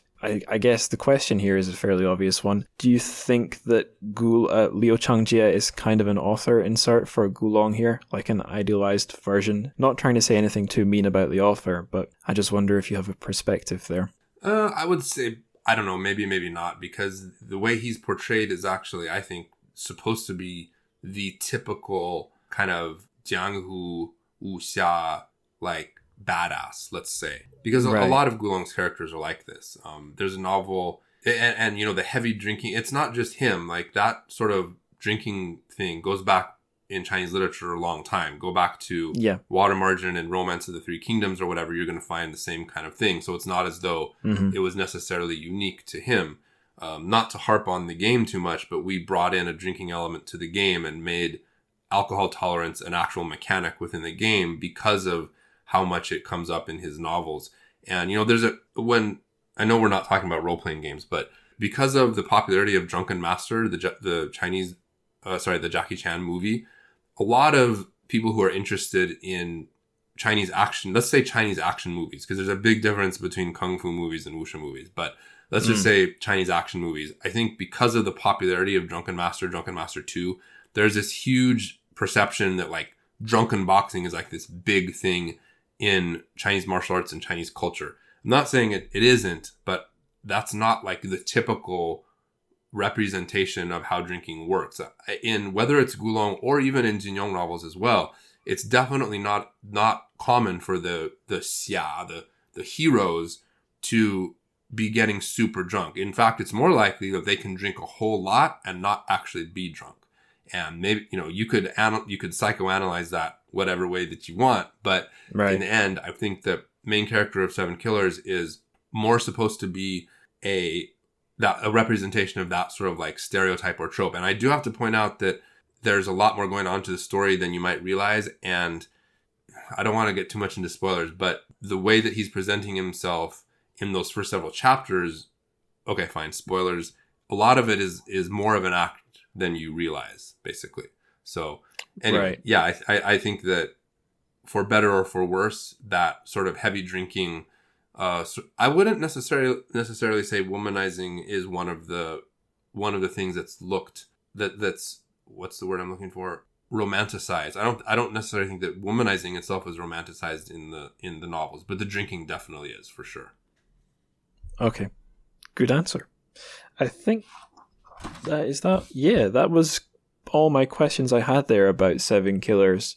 Is there anything? I feel like we've only scratched the surface of it as a story, given how in depth we got into other general genre things. I'll think of another question on the fly here. What do you think is the coolest thing about Seven Killers, or what are some things that you like about it, just personally? So as I get older, I am less and less interested in action and fighting. especially when it comes to the Wuxia stuff, whether it's the movies or the novels. I'm more interested in the characters, the story, and the dialogue and whatnot. In fact, when I watch a lot of Wuxia movies nowadays, for instance, for the other podcasts I do, I tend to fast forward through a lot of the fight scenes, to be honest, because I've seen so many and they don't particularly interest me. It's funny because I've seen people on Twitter say things like, Wuxia is really good for the fight scenes and choreography, but that's about it, or something along those lines. And I'm like, what? For me, it's like the opposite of that. And this novel is definitely like that. For example, in the first, let's see, 3 chapters, there isn't really any fight scene per se. I mean, there's a couple clashes and there's some people that get killed. Like you mentioned, a bunch of people get killed off screen. There's another fight scene where he gets beat up that happens off screen. So really, the action elements are not part of it. I really like the interesting and unique characters. I love the dialogue. His dialogue is so hilarious, where people will be going back and forth, almost like quipping back and forth. And then there's always some twist in the dialogue. And I was reading more of it this morning and I was just laughing, not at it, but just laughing because I feel like it's so interesting and cool to hear these super powerful guys talking back and forth. And, they'll say it'll be something like, there's always, he takes care with his dialogue. So it's hard. I don't think I could make it up on the fly, but it'll be something like, I came here to kill you. And then he'll be like, well, did you come here to kill me or to be killed? Well, I came here not to be, I can't even do it, but it's so snappy and fun and interesting. I think that's one of the highlights of reading his stuff. Yeah, it's quite braggadocious. I got the feeling in the bits I read, the characters were like testing each other or trying to get one over on each other as they were talking, in often like a humorous way. Yeah, I mean, absolutely, for sure. In fact, okay, this is the last time I'm going to bring up the game, but we basically included that in the game as well because we wanted to emulate less of the, back and forth combat and more of the drama. And so we actually included a section where the characters are supposed to engage in this kind of banter dialogue thing. And again, this is not just a 7 Killers thing. A lot of his novels are like that, where you have these witty back and forth conversations, a lot of times involving wordplay, but in a way that usually is easy to convey in the translation in English. Not always, but usually. Yeah. I suppose that's something, this is totally going on a cliche, but did you ever play a video game called Monkey Island? That, my friend, is one of my major influences as a young kid. I played Monkey Island 1, 2, 3, I forget how many there were. Yeah, I definitely played those. And you're talking about the sword fighting insult part? Yeah, sword fighting entirely powered by insults, like swashbuckle banter. So again, I was talking about the experience of how, what Dragon Ball Z reached me growing up in Scotland. The Monkey Island games did reach us over in the UK, but I think the first time was someone made one of the swashbuckling scenes into a Flash game online. So I saw that as a teenager, and then years later they made someone made the Monkey Island games into apps on the iTunes store, and my wee brother bought the first one, then the second one, then the third one. Then I was constantly nicking the what were they called? An iTouch? It's been so long, but yeah, whatever that Apple device was, I was nicking his iTouch so I could play Monkey Island. Yeah, I was raised on those kind of games, so and definitely that whole insult sword fighting thing I loved that part. So yeah. Yeah, well, I guess in the Gulong story, it's more like people trade insults and then they do their 1 or 2 hit fight, and then one of them falls over dead or gets incapacitated. I think the underlying sort of idea behind it is that they're trying to sort of intimidate or, to gain an advantage by intimidating their opponent or something along those lines, because he, I think, is definitely has a style of fighting where some of it is psychological. In fact, I know that because in one of the novels I translated, Heroes Shed No Tears, there's a whole part where basically one of the 2 main characters, I would say there's 2, maybe 3 or 4. Anyway, one of the main characters, the good guy, is set to go into this duel. And the duel is against the top hero, or let's just say the top fighter of the age. But it's questionable as to who's going to win because this main character is actually very, very, very good. And so the advisor to this great hero essentially creates this entire manipulated scenario of psychological warfare to cause this main character to have a stunning emotional blow that gets him off of his game, basically. And so because of that, he goes into the fight distraught, distracted, depressed, basically. And then because of that, well, he doesn't lose because somebody saves him, but he definitely doesn't win. And I think the implication was that psychological warfare worked out perfectly. So I think that for Gulong, a lot of the fighting and the lead up to the fighting is psychological. And that's more important than the actual moves of going back and forth with the swords or the, kung fu or whatever. The only sport I was ever particularly good at a competitive level was tennis. And there was two or three summers when I would go around with the other kids from my tennis team to other tennis courts in the Tayside and Angus region of Scotland, and we'd take on other teenagers from other teams. And my psychological warfare tactic was just being really polite and never showing any frustration and smiling. And sometimes the other player would be equally polite and it would all be fine. Other times they would want to do like the aggression psych outs, and the best counter I found was just a friendly smile every time you won a point, and then they'd get even more off their game. Yep. So I think we've kind of exhausted talking about Seven Killers, given that I did only read an opening portion. So now I'd like to get technical, since you are, after all, a translator. So let's talk about the very first piece of translation one does, the title. Well, maybe this wasn't the first thing you did, but a very first order thing is finding an English title from the Chinese title. So your English title is Seven Killers, which sounds, I have to say, like it's a really snappy, modern sounding title from a story that's from quite a few decades ago, from a very different language. So what is the Chinese title, and how literal is your English translated version of it? Well, this is a complicated topic. In terms of Seven Killers, not so complicated, because it was a pretty simple and direct forward translation. When I was originally reading the novel and then going into translating it, I looked online to see what people were calling it, because a lot of the translations of a lot of his novels, even if they're not translated, have had the titles translated, or they're movies. I don't think there's any movie of this, but when I was doing my research, everybody was calling it Seven Assassins. But when you read, because shashou, in Chinese it's qi shashou, shashou is often translated as assassin, and so I think that's a fair translation if you don't know what the story's about and it sounds cool. But when you read the story, it's obvious the reference is not to any kind of assassins. Basically, the antagonist has 7 fugitives, basically, that are working for her as guards, and they're not assassins, they're basically just killers, and so there's 7 killers. Now, later on, I came to the realization that there could be some more complexity to this, because qi sha is also its own word, and now that I think about it, I'm wondering if there's maybe some more wordplay in there that I missed, but I don't think so, because the story is fairly straightforward in terms of the setup, and the setup is the main character, Liu Qianxia, having to deal with, as part of his heist, these 7 dangerous people who are killers. Now, in terms of other titles, sometimes it's not so easy, because, you have to translate Chinese characters into English grammar sometimes. For instance, one of my later translations, I ended up calling Dragon King with 7 stars.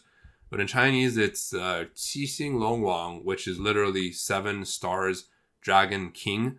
And so it could be, 7-star Dragon King. I ended up switching it to Dragon King with 7 stars because there is a sort of wordplay explanation for why it's called that later on in the novel. And in subsequent things that I translated, a lot of times it's very difficult to translate the title. For instance, with the cultivation novels, well, we really shouldn't be calling them novels. When I say we, I just mean in general, because they're not novels, they're series. I mean, like 1,600 chapters, 1,500 chapters are definitely series, not really novels. But anyway, the point is that it's ironic people call them light novels, given how huge they are. They're huge. So in any case, there are oftentimes wordplay explanations for the titles that you'll find later, deeper on. And so with those, sometimes it can be very difficult to translate them. There's a lot of the titles right now that are pretty popular, maybe even still being translated, where the translators started working on them before the novels were complete. And so the actual translations of the series is basically wrong, because they didn't really know what the explanation was when they started translating it. So in those situations, it's hard. I think for Seven Killers, I happened to just get it pretty easy because it was a short novel. I was able to read the whole thing before translating it, and the explanation was pretty straightforward. Mm. Now, a minute ago, I said there was something I'd forgotten. I wanted to mention, but I'd forgotten what it was. But it's such a... I don't know if listeners will find this interesting, but I really want to share this. Did you ever watch Lost? Yes, I watched the whole thing. Although I can't claim to remember every single detail, but yes, I did watch it. Yeah, so I've introduced my girlfriend to it, and she's hooked, and we're powering through it. And I'm noticing the odd thing I didn't notice before, having watched it all at least once. I noticed a pattern in the dialogue. I don't know whether it's intentional or if one of the writers just had this tendency, but there'll often be a thing where one character is trying to get another character to do something, and they'll usually pull it off by they'll give like a list of reasons or a description of a situation, and then they'll say, and that's why you're gonna blah blah blah, Jack. So like, I know that you couldn't keep your marriage together with your wife, and I know that you're a wretch, and that's why you're gonna push that button, Jack. That was the formula. And with some kinds of film or literature, if it's trying to be, I don't know, literary, then repetition like that is a bad thing. But I feel like a magic of genre fiction or genre TV is the patterns part of the fun. So the reason I'm bringing this up is when we were talking about, you were trying to describe the pattern of Gulong's dialogue. It's not because it's bad, it's because it's part of the fun that you've got this pattern that you, the reader, can kind of recognize and enjoy. So yeah, I wanted to get that off my chest because it's literally something I noticed, described to my girlfriend, and she was like, oh yeah, that's nice, but we're in lockdown, so there's no one else to tell. That's interesting. I can't say that I noticed that in Lost, but it definitely makes sense. And yeah, I think your assessment of it is right. And the cool thing is about that dialogue stuff is that sometimes in the movie versions of these novels, a lot of things get changed, but they sometimes will almost directly lift the dialogue. So you can kind of see that stuff get played out by the actors. And I think that adds another level of fun to it. Yeah, but getting back to translation, I'm sorry about that self-indulgent thread.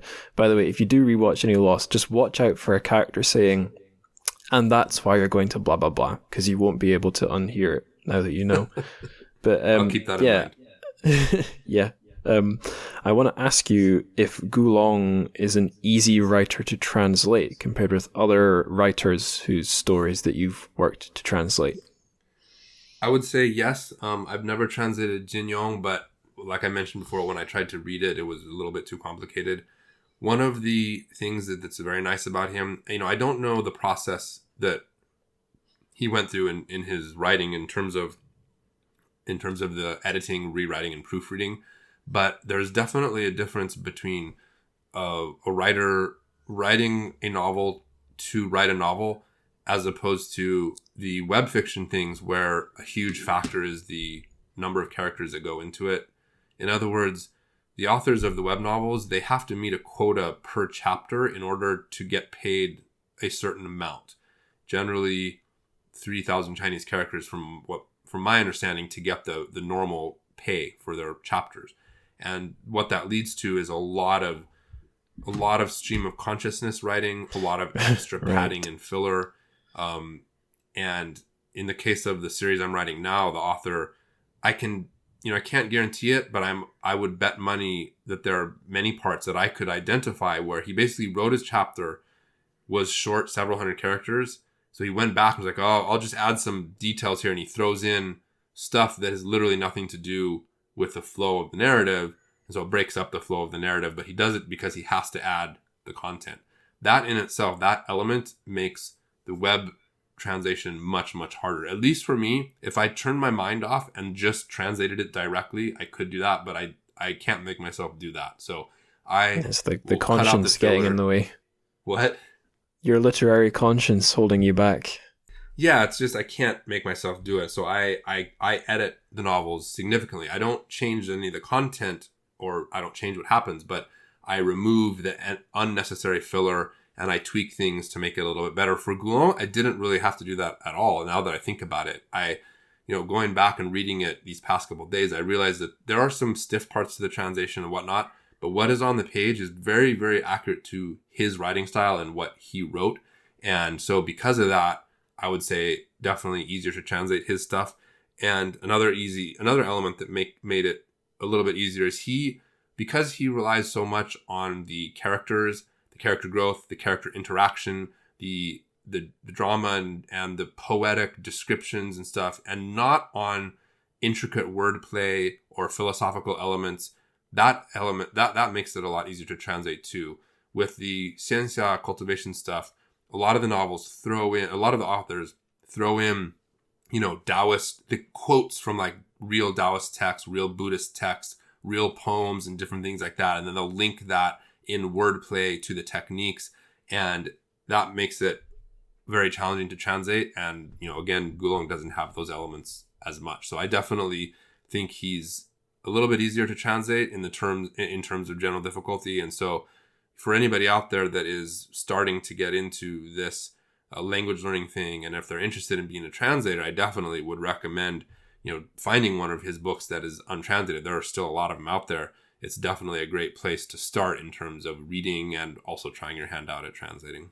That's reminded me, actually, when I was first looking at a Bao Shu's fan fiction sequel to Three Body Problem. So the English title it has now is The Redemption of Time.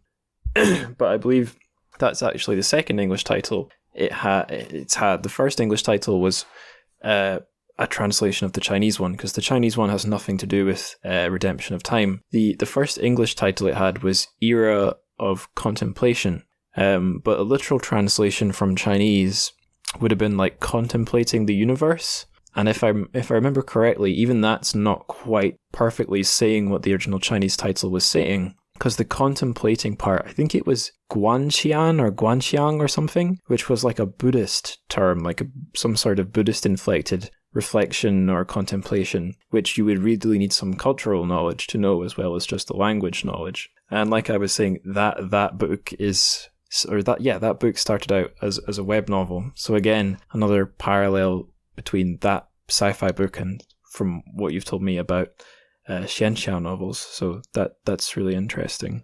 Just going to point out that because of the way the web novel, specifically like Qidian.com is obviously the biggest publishing platform, they let anybody put anything on there. So you will find fan fictions of just about anything from Naruto to World of Warcraft. And if it's good enough and people like it and they start upvoting it and whatnot, then it can become, quote unquote mainstream sort of. And so that's interesting that, Three Body Problem. When you originally mentioned it, I was guessing that that's what it was. And it seemed to me that that's the case. So it has good sides and bad sides. The good side, I guess, being that, there's the potential to have some great content. I mean, I heard, there's an unofficial Harry Potter follow-up, I think, that people have talked to me about, which I never checked out.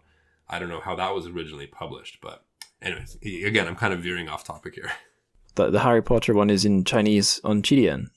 No, sorry. I see. I'm kind of jumping around from topic to topic. There's an English version, unofficial Harry Potter follow-up, but I don't know because there's web fiction, in the West as well nowadays on Wattpad and Royal Road and whatever other websites. But I'm not sure where originally this Harry Potter spinoff was from. But I did a video on my channel where I basically binge read Harry Potter over the course of a couple months for the first time, and then did a video about it. And I had a couple people mention this follow-up and how good it was and whatnot. Oh yeah, I could, I haven't read an awful lot of Western web fiction, but I definitely know enough to do a podcast episode on it, because it's a crazy, strange world. But yeah, what you were saying about there being lots of different fanfics out there, and it being not too surprising there's Three Body sequels. I'm pretty sure it was in the afterword, in the edition I read, the English edition, where Bao Shu wrote about his experience of writing this sequel, because he was in Belgium at the time studying. He was at university in Belgium when Death's End, the third and final installation of Three Body, came out, and his friend scanned all the page. Was it scans or photos? I don't know, but his friend either photographed or scanned all the pages and sent it but as images or PDFs to Bao Shu, and then he proceeded to read this massive book extremely quickly. And I think he says in the afterword he knew that if he wanted his fanfic sequel to go anywhere and not vanish, he had to be the first out the gate and first published. So as well as it being good, writing a really good fan fiction sequel wouldn't be good enough. He needed it to get it out there before all the other ones, because even if it was the best one, if it was the 10th one to be published, it would just vanish, because there would be so many Three Body sequels, because Three Body was so popular in China. So one reason we're able to read that in English is because he knew there was going to be competition, so he just operated at lightning speed to be makes first sense out the gate. Let's get back to Seven Killers. I've got my last question here about translation. Were there any particularly interesting linguistic problems you hit upon while you were trying to translate it? Anything that required a little bit of problem solving or creative thinking? Yeah, and if you go through and read it, this was my first translation, so I was very meticulous about it, and I noted all of those things. So if I deviated at all from the Chinese, whether it was on the level of an idiom or something, then I put a footnote and explained it. And it's been years, and I haven't gone through to reread it in terms of your question, so I don't think I can come up with anything off the top of my head, except I do remember there was an expression in the first chapter, and I actually have the first chapter in Chinese, but it would take me it would be too hard for me to track down the specific part. But there was an expression that made really perfect sense in Chinese. This is off the top of my head, and I haven't thought about this for years, but in Chinese it said something along the lines of these guys were going to go up the stairs, but the implication was if they stepped on the stairs, then they stepped on the stairs, but if they kept walking, then they were going to die. And in Chinese it was a weird expression, something if they had a bowl of rice, there was already half of a fish in the bowl of rice. It was something really weird. I can't remember. And I ended up translating that something along the lines of they already had one foot in the grave, or something along those lines. Right. There were a few things like that. And over the years, now I've translated millions of Chinese characters of content. That's obviously something I come across and have to deal with on a daily basis. And it just depends on... For me nowadays, it depends on the situation. Nowadays, I actually do like to translate the idioms directly if they can make sense. I've done some polls of readers on this subject, and the vast majority of readers, at least in my readership, they actually like to have a direct translation instead of the interpretation, as long as it sort of makes sense. Instead of saying it was as hard to find as a needle in a haystack, the direct translation would be, it was as hard to find as one hair on 9 oxen. Mm-hmm. You get the idea based on the direct translation, and a lot of people really like to have that sort of direct, insight into what the Chinese language is like. But I would say in this translation, that was the hardest thing I had to deal with, was the idioms and the expressions that don't come across when translated directly, and then trying to figure out how. The second thing was, and I noted this in the footnote, the main character, Liu Xianxia, has a female, there's a female character that he interacts with, and they have a couple different conversations where there's some really heavy, culturally contextual wordplay, and that was really hard to get right. And if I remember correctly, I took some liberties with that, and then put the direct translation into footnotes. It's really hard to make the decision when you're translating, at least in my opinion. It's hard to decide which side to lean on. Do you lean on being more accurate, but then the reader doesn't understand? Or do you lean on being less accurate, but the reader understands it more easily? That's the line that the translators have to kind of walk, no matter which way they go. Right. Yeah. The one that stuck in my mind, and I only know about this because you footnoted it, it was a case where a particular kind of shoe, I think it was being described, and the only word... Shoes. Tabi, yeah. So we have the word for it in English, and it's a loan word from Japanese, and the same kind of shoe is existent in China, and there's a Chinese word for it, but the word reached us from Japanese, so it makes sense to put the Japanese word into the translation of Chinese, as strange as that might seem. Yeah, plus if I remember correctly, that part is in a poem. So if it was a character that, if it was in Chinese and it basically said he pulled on his tabby socks, I might say he pulled on his socks, which had, one big toe and an adjoining 4-toe opening. I don't know. I might instead of using tabi, describe it or something. But you can't really do that in a poem. So you are pretty much forced to use the Japanese license, or something that nobody's going to recognize. Fair enough. Yeah. Okay. I think we've been talking quite a long time here, so we can probably move on to the section that I dub miscellaneous questions. So in every episode, we have an institution, the word of the day. So I wonder, could you pick out a particularly appropriate word of the day for the listeners, and then we can, then we can teach them it if they don't already know it. So I'm going to go with the word. It is a very simple word, but I think it requires some sort of commentary. And that is the word jiu. So jiu is the word for alcohol. We talked about it quite a bit throughout the conversation. Gulong was very much an alcoholic. And, in Chinese culture, that's not as much of a negative thing. A lot of people are heavy drinkers and it's not really generally looked down upon. And his characters tend to be heavy drinkers as well. Now, the thing is that jiu is oftentimes translated as wine. So this was my first translation, and I did translate it as wine in Seven Killers. Later on in my translating career, I have veered away from using the word wine for jiu, because the reason being that, especially for the average Western reader, wine has a very specific connotation, that being grape wine. And grape wine is not something that people in China would drink historically. It's more popular nowadays. Yeah. I have a whole video about this on YouTube, by the way, but the point is just that jiu will oftentimes be referring to hard liquor, not necessarily any kind of wine.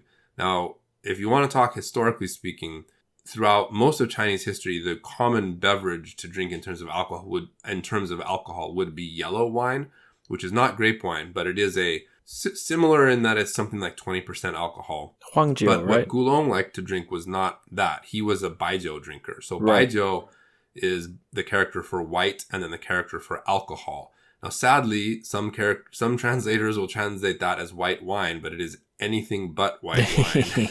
Yeah, you wouldn't want to drink a wine glass of it. No, so I talk about this in the video on YouTube. It's hard to say unless it's specifically stated what he envisioned his characters to be drinking.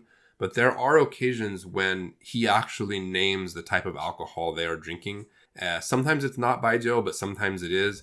And so in the end of this little speech, I'm going to say that I usually translate jiu as alcohol because I think it's more accurate as opposed to wine, which could be accurate or could maybe not be accurate depending on what specific beverage they are consuming. So that's my word for the day, jiu, which is alcohol or wine, depending on how you want to translate it. And I've definitely had some baijiu that was almost just pure alcohol. It's pretty rough stuff, some of it. Oh yeah, I mean, my father-in-law, so my wife is Chinese, my father-in-law is Chinese, and he is a big baijiu drinker. I mean, as far as I know, he drinks baijiu for lunch and dinner every single day, maybe sometimes for breakfast. I'm not really sure. But there are good types and there are bad types. And I have had the bad types, and I have gotten hungover on the bad types to the point where I think maybe it was alcohol poisoning. I'm not really sure. And that is not fun. But there are expensive versions and good versions that are actually very, very good if you can develop the taste for them. But yeah, if you're unfamiliar with it and you go to China and you try the, arguato, like red and blue and white bottle or something along those lines, it's probably not going to be a fun experience your first time around. Yeah, I played that prank when my parents visited me in China. It was a fun one. What you were saying about the mistranslation of Joe, that I have two fairly good anecdotes from my first year in China about that. One's based on real life experiences I had. Another was based on watching TV in China. So the real life one was so I was working for this wee school in a small town in Zhejiang province, and I would be brought along with the Chinese staff for like the monthly or maybe it was quarterly staff meals. And the drinks on the table would be, there'd be coconut milk for the non-booze drinkers. There would be red wine, like grape wine. And then there would be baijiu, and then maybe some beer. But your alcoholic choices were, so red wine and baijiu. So you can see the disaster waiting to happen here for like the newbie in China and the Chinese English teachers who had a very good command of English, but maybe not the exposure to Western drinking culture, so that when they were asking me, do you want some red wine or white wine? And I said, just one time for variety, I was like, white wine, please. And then it gets served in a little shot glass. And I'm like, what's this? And then, a few weeks later, when you find out what baijiu is, it all makes sense. And yeah, that sounds like a familiar story. In my case, I made the mistake. So, getting into the culture and the language with the background of Wuxia kind of hanging over me, I made it a point to learn a lot of alcohol related language, drinking language and idioms and whatnot. And there's since you were in China, you know that ganbei basically means to drain your glass. Yes. And so there's a really common expression. Now, I do not recommend this to anybody who is not a very experienced drinker. And even if you are an experienced drinker, you got to be very careful about using this in China. So one of the expressions I learned that I would use a lot is 我干了你随意. So 我干了 means I will ganbei, I will finish my glass. 你随意 means you do whatever you want. And the implication is I will finish my glass, but you don't need to finish your glass. And the implication is because you're not as good of a drinker as me. And so when you use that on Chinese guys that are drinking baijiu, it's a borderline insult. And they'll like, they don't get mad, but they take it as a challenge to like, oh really? So you, the foreigner, can outdrink me, and then it's on. And so you have to be very careful. Yeah, the PE teachers at that school were a bit like that. And some of the parents who came along for the meals, they were weirdly aggressive, some of the dads. The second anecdote I had, this one is almost more amusing. It was watching the CCTV, like the Chinese state broadcaster, has a lot of channels. And at least when I was there, they had one that was called CCTV English, I think. And it was like a 24-hour, or was it 24-hour? It was like a constant news channel, but it was like their international one. So you got some really interesting, strange niche reporting. But a lot of it was done by seemingly like semi-professional reporters. There was a lot of strange stilted language, so it was really interesting viewing. But like I said, there was lots of interesting things that you just wouldn't get on a more normal news channel. One of them was they had some wine growers on who were either growing in China or selling for the Chinese market, and there was a little bit of a nice non-political report about like the habits in China, drinking habits, the newly rich middle class buying more red wine, drinking more red wine, and so on. And it was all pretty normal. And then, like near the end, the host of the show asked one of their foreign guests. She started a question by saying, "There are lots of stories in the old Chinese poets' classics of sharing a cup of wine together. Do you think your wine imports can bring back this culture of drinking wine?" And it's like, well, obviously, like, Li Bai wasn't drinking red wine made from grapes. But the poor guest probably didn't even know what to make of the question, regardless of how schooled she was on the classics. So she was like, well, maybe. And then that was the end of the program. I can only imagine. That sounds awesome. Yeah. I hope it's on YouTube somewhere. Probably not. It'll be in their archive somewhere. On to the next question, which is weirdly on the same theme. If 7 Killers was a drink, what drink would it be? And I guess would it be, if it's not baijiu, is it huangjiu? If it's not huangjiu, is it baijiu? I mean, I would say in honor of Gulong, definitely baijiu, and especially because it's such a short and sort of like wham bam thank you ma'am novel. He has some long series of novels with recurring characters, but this is almost a novelette, I think, and it's hard and hot, just like a shot of baijiu. So definitely baijiu. The only question would be which brand. I know that Gulong had his favorite brands, but for me personally, the one that I've gotten used to the most is Luzhou, which is what my father-in-law would drink a lot. So by extension, me, and I've kind of gotten used to it. And so yeah, that's what I would say a nice healthy portion of Luzhou brand baijiu.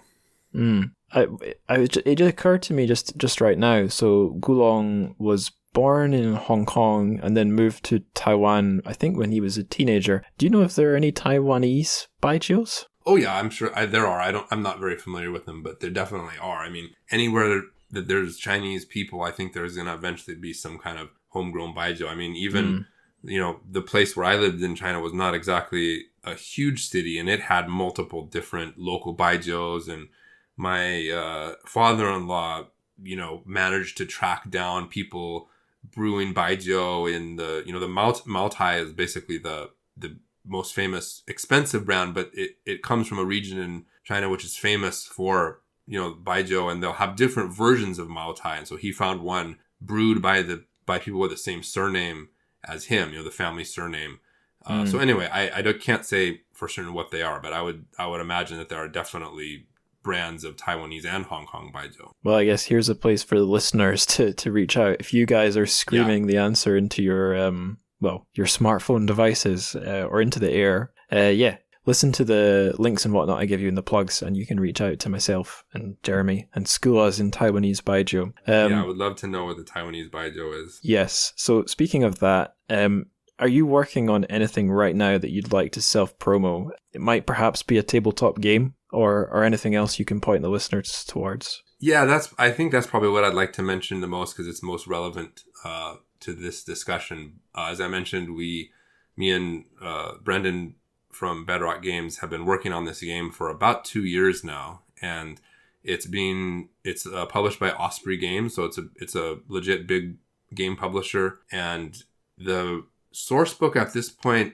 I'm not certain, because they can kind of tweak things with the page layout, but it's going to be something around like 250 pages, something along those lines. It has a bunch of original art that we all not directed, but me and Brendan, he's more of a aficionado of the movies, and I have the translating and culture background. We have something like 40 illustrations, beautiful art by a very experienced artist named Kagan McLeod.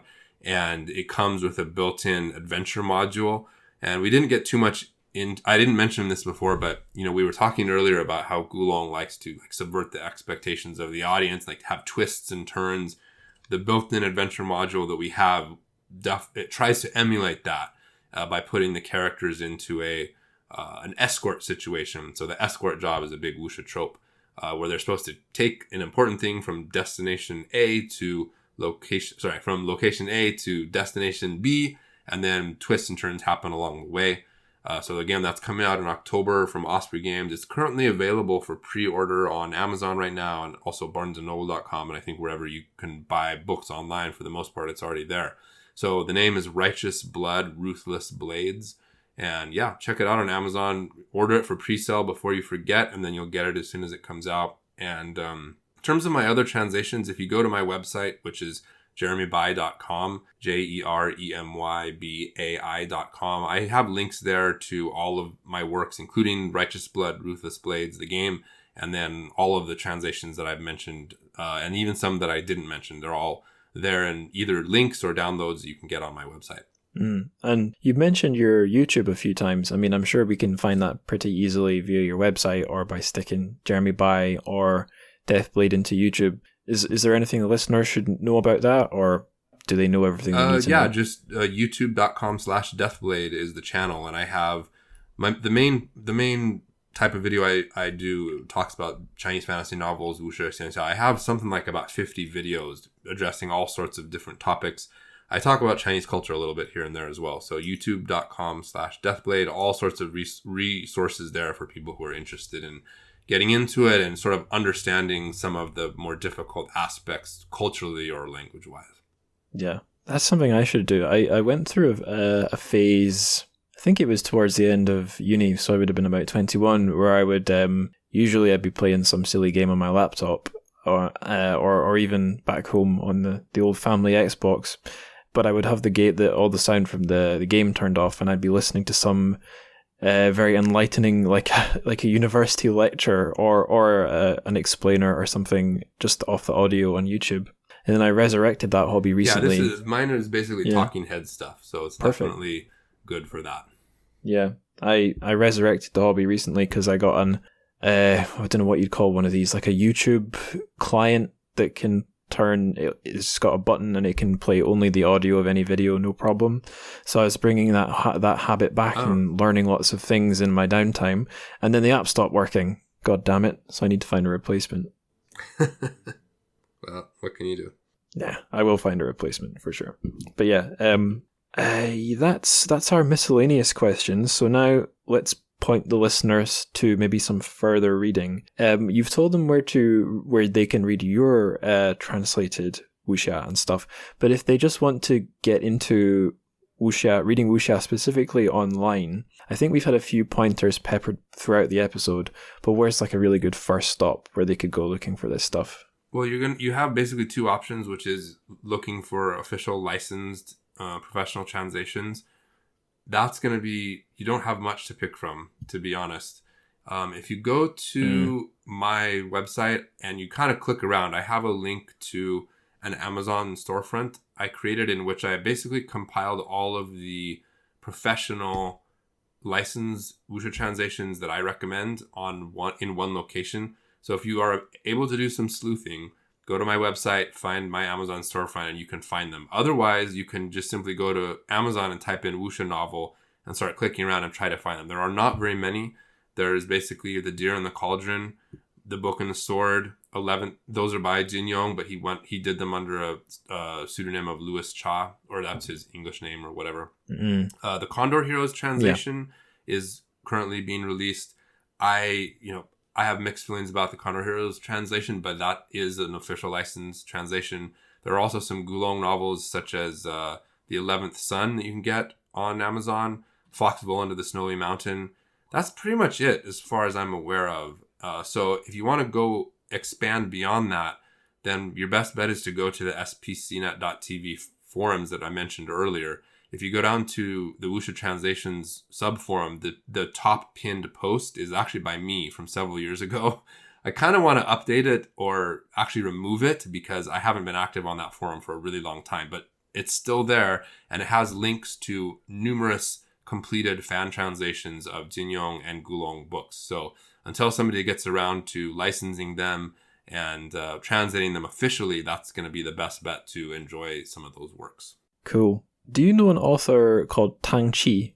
It doesn't ring a bell. Because I think, I don't know if this is a modern work of Wuxia or something older, but one of Amazon Crossing's translated Chinese books is some sort of a Wuxia book. It's called To the Sky Kingdom. Yeah, no, you're right. I have heard about that, but I don't know too much about it. Yeah, I do know. I have heard about it, yeah. Yeah, the translator is Poppy Toland, I believe, I've done one of the stories she's translated on the show before, which is a very different sort of story. It's an avant-garde, like literary novella sort of thing called Flock of Brown Birds, and the language that was rendered in was absolutely beautiful. I mean, I suppose a Wuxia novel is a totally different kettle of fish, but I'd imagine if Amazon Crossing have got their hands on it, they seem to be fairly competent, and from what I gather, she's a great translator. So that's one. Yeah, I know the translation you're talking about with the flock of birds or whatever. I'm pretty sure. If that's the one I'm thinking about, I have read that, but I haven't read this other one that you mentioned. Yeah. So I was just, when you said Amazon, I think that's where my little Amazon Crossing knowledge part of my brain lit up. But anyway, next question I have for you, and the last question actually, is what are you reading just now? Well, it's actually funny you ask. I am in the middle of reading The Witcher. I have read, let's see, there's like 2 prequel books and then the main trilogy you can get. And then now I'm on to book 4 of the primary trilogy. So I guess that means I'm 6 books in.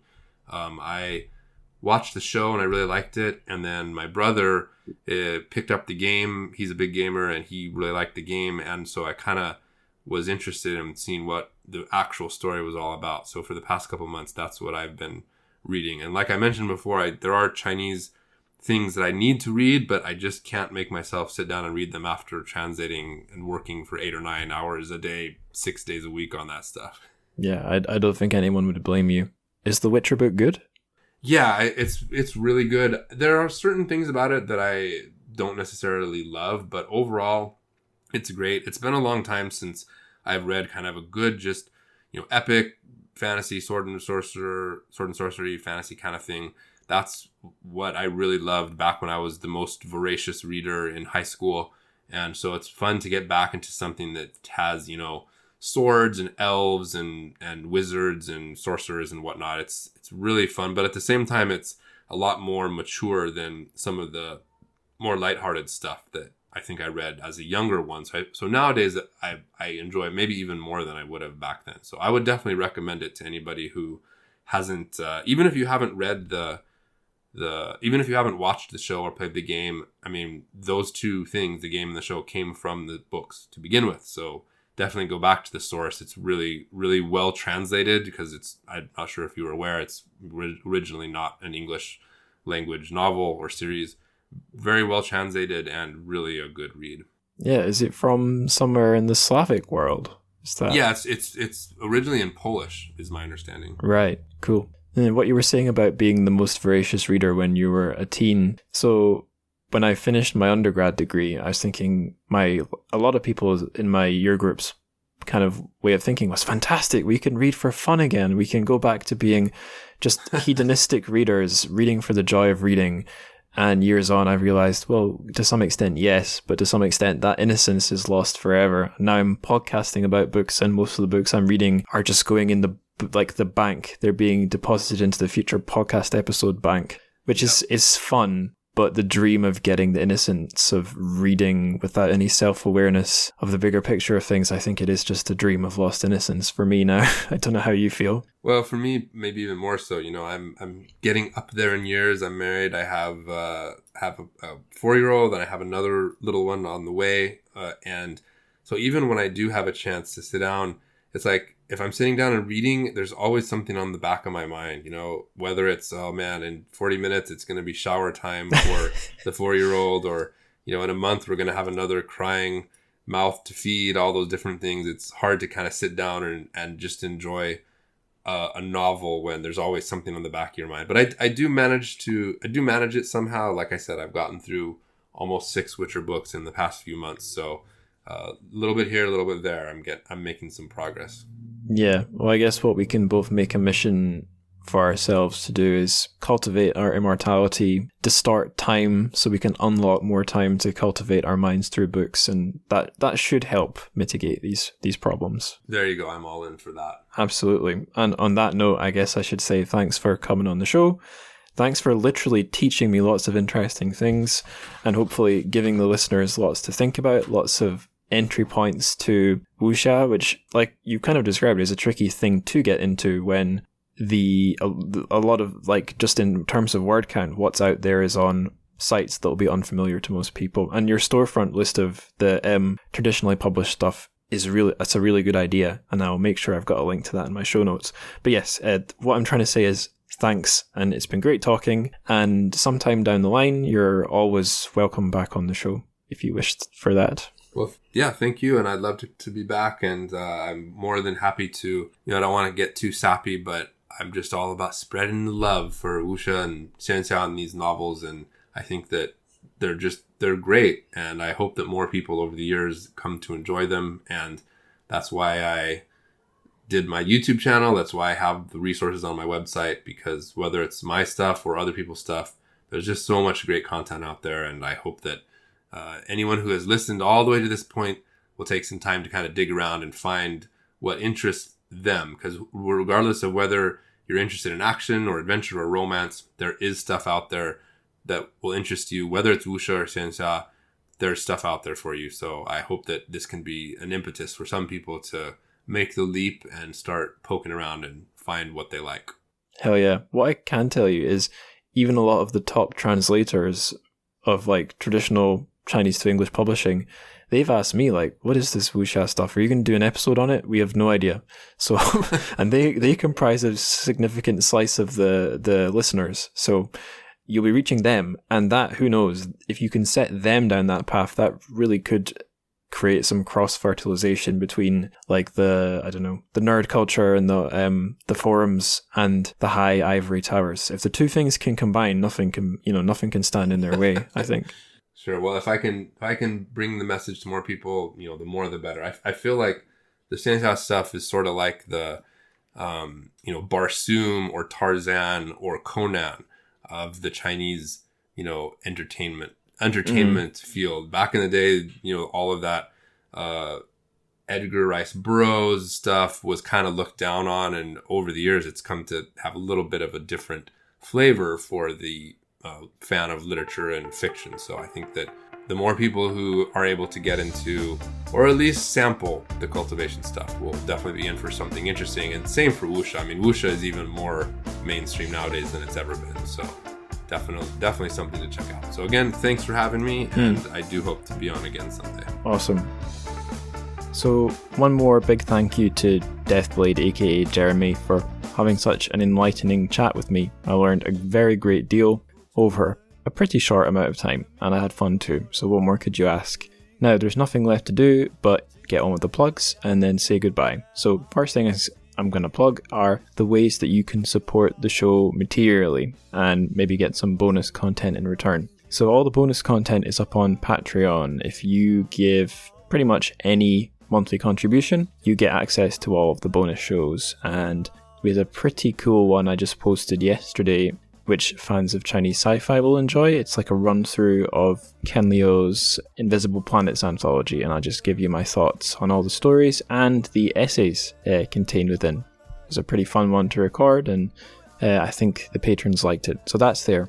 If you, like me, are terrified by the concept of money coming out of your bank account monthly, and therefore, in theory, until you die, and that being a number multiplier that just strikes fear in your heart, there's also a way you can give a one-off contribution, and that's on buymeacoffee.com. You don't get any bonus content though, so you'll have to weigh that one up in your mental and moral and emotional and financial calculus. But anyway, both of those sites are just patreon.com and buymeacoffee.com, and then on the end of the URL /TrChFic, TrChFic. That's them. Another fun place you can go, which is totally money free for you and for me, is Discord. If you don't know what Discord is, it's a place where, well, the TrChFic Discord is a place where fans of the show can join, chat to me and each other, and I have like different channels in the Discord set up. So like there's one chat which is devoted to Wuxia, there's another which is devoted to sci-fi. I make a new channel for every episode, so all sorts of fun things in there. That's free, and the link to the Discord invite will be in the show notes and also in the Linktree link that I have at the top of my Twitter and the top of my Instagram. Speaking of which, if you want to find those and you don't know where they are, the show's Twitter is my own one. It's just at Angus Likes Words. The show has its own Instagram account. It's at TrChFic, TrChFic. Those are fun places. Fun places? I don't know. That's subjective. They are useful places to get in touch with me. If you'd like to give any feedback on the show, if you think me or Deathblade got anything wrong, or we missed anything, or if you'd like to educate us about Baijiu from Taiwan, that's a good place to do it. He's on Twitter too, of course. Now, the last wee thing, I've already talked about this on the show, but Podbean is the podcast's new host. We're on Podbean now. SoundCloud, I'm going to keep uploading there, but Podbean is the best place to go. Any podcast provider will be getting its feed from there. So for most of you guys listening, that won't have changed, but TrChFic.podbean.com, that's a cool place to read all the show notes because it reads all the album art and it lets me format the text. And I've got web pages there. The TrChFic map is up there. If you don't know what that is, go look. And I don't think there's anything else I can possibly say except the most important thing you can do for the show, which is spread the word. Tell your friends, tell your family, and tell the massive mega corporation which is trying to steal your creative rights away from you. Tell them, let them know, because they could benefit from hearing the wise words of myself and Deathblade. It would be a righteous thing to do. And on that note, 再见.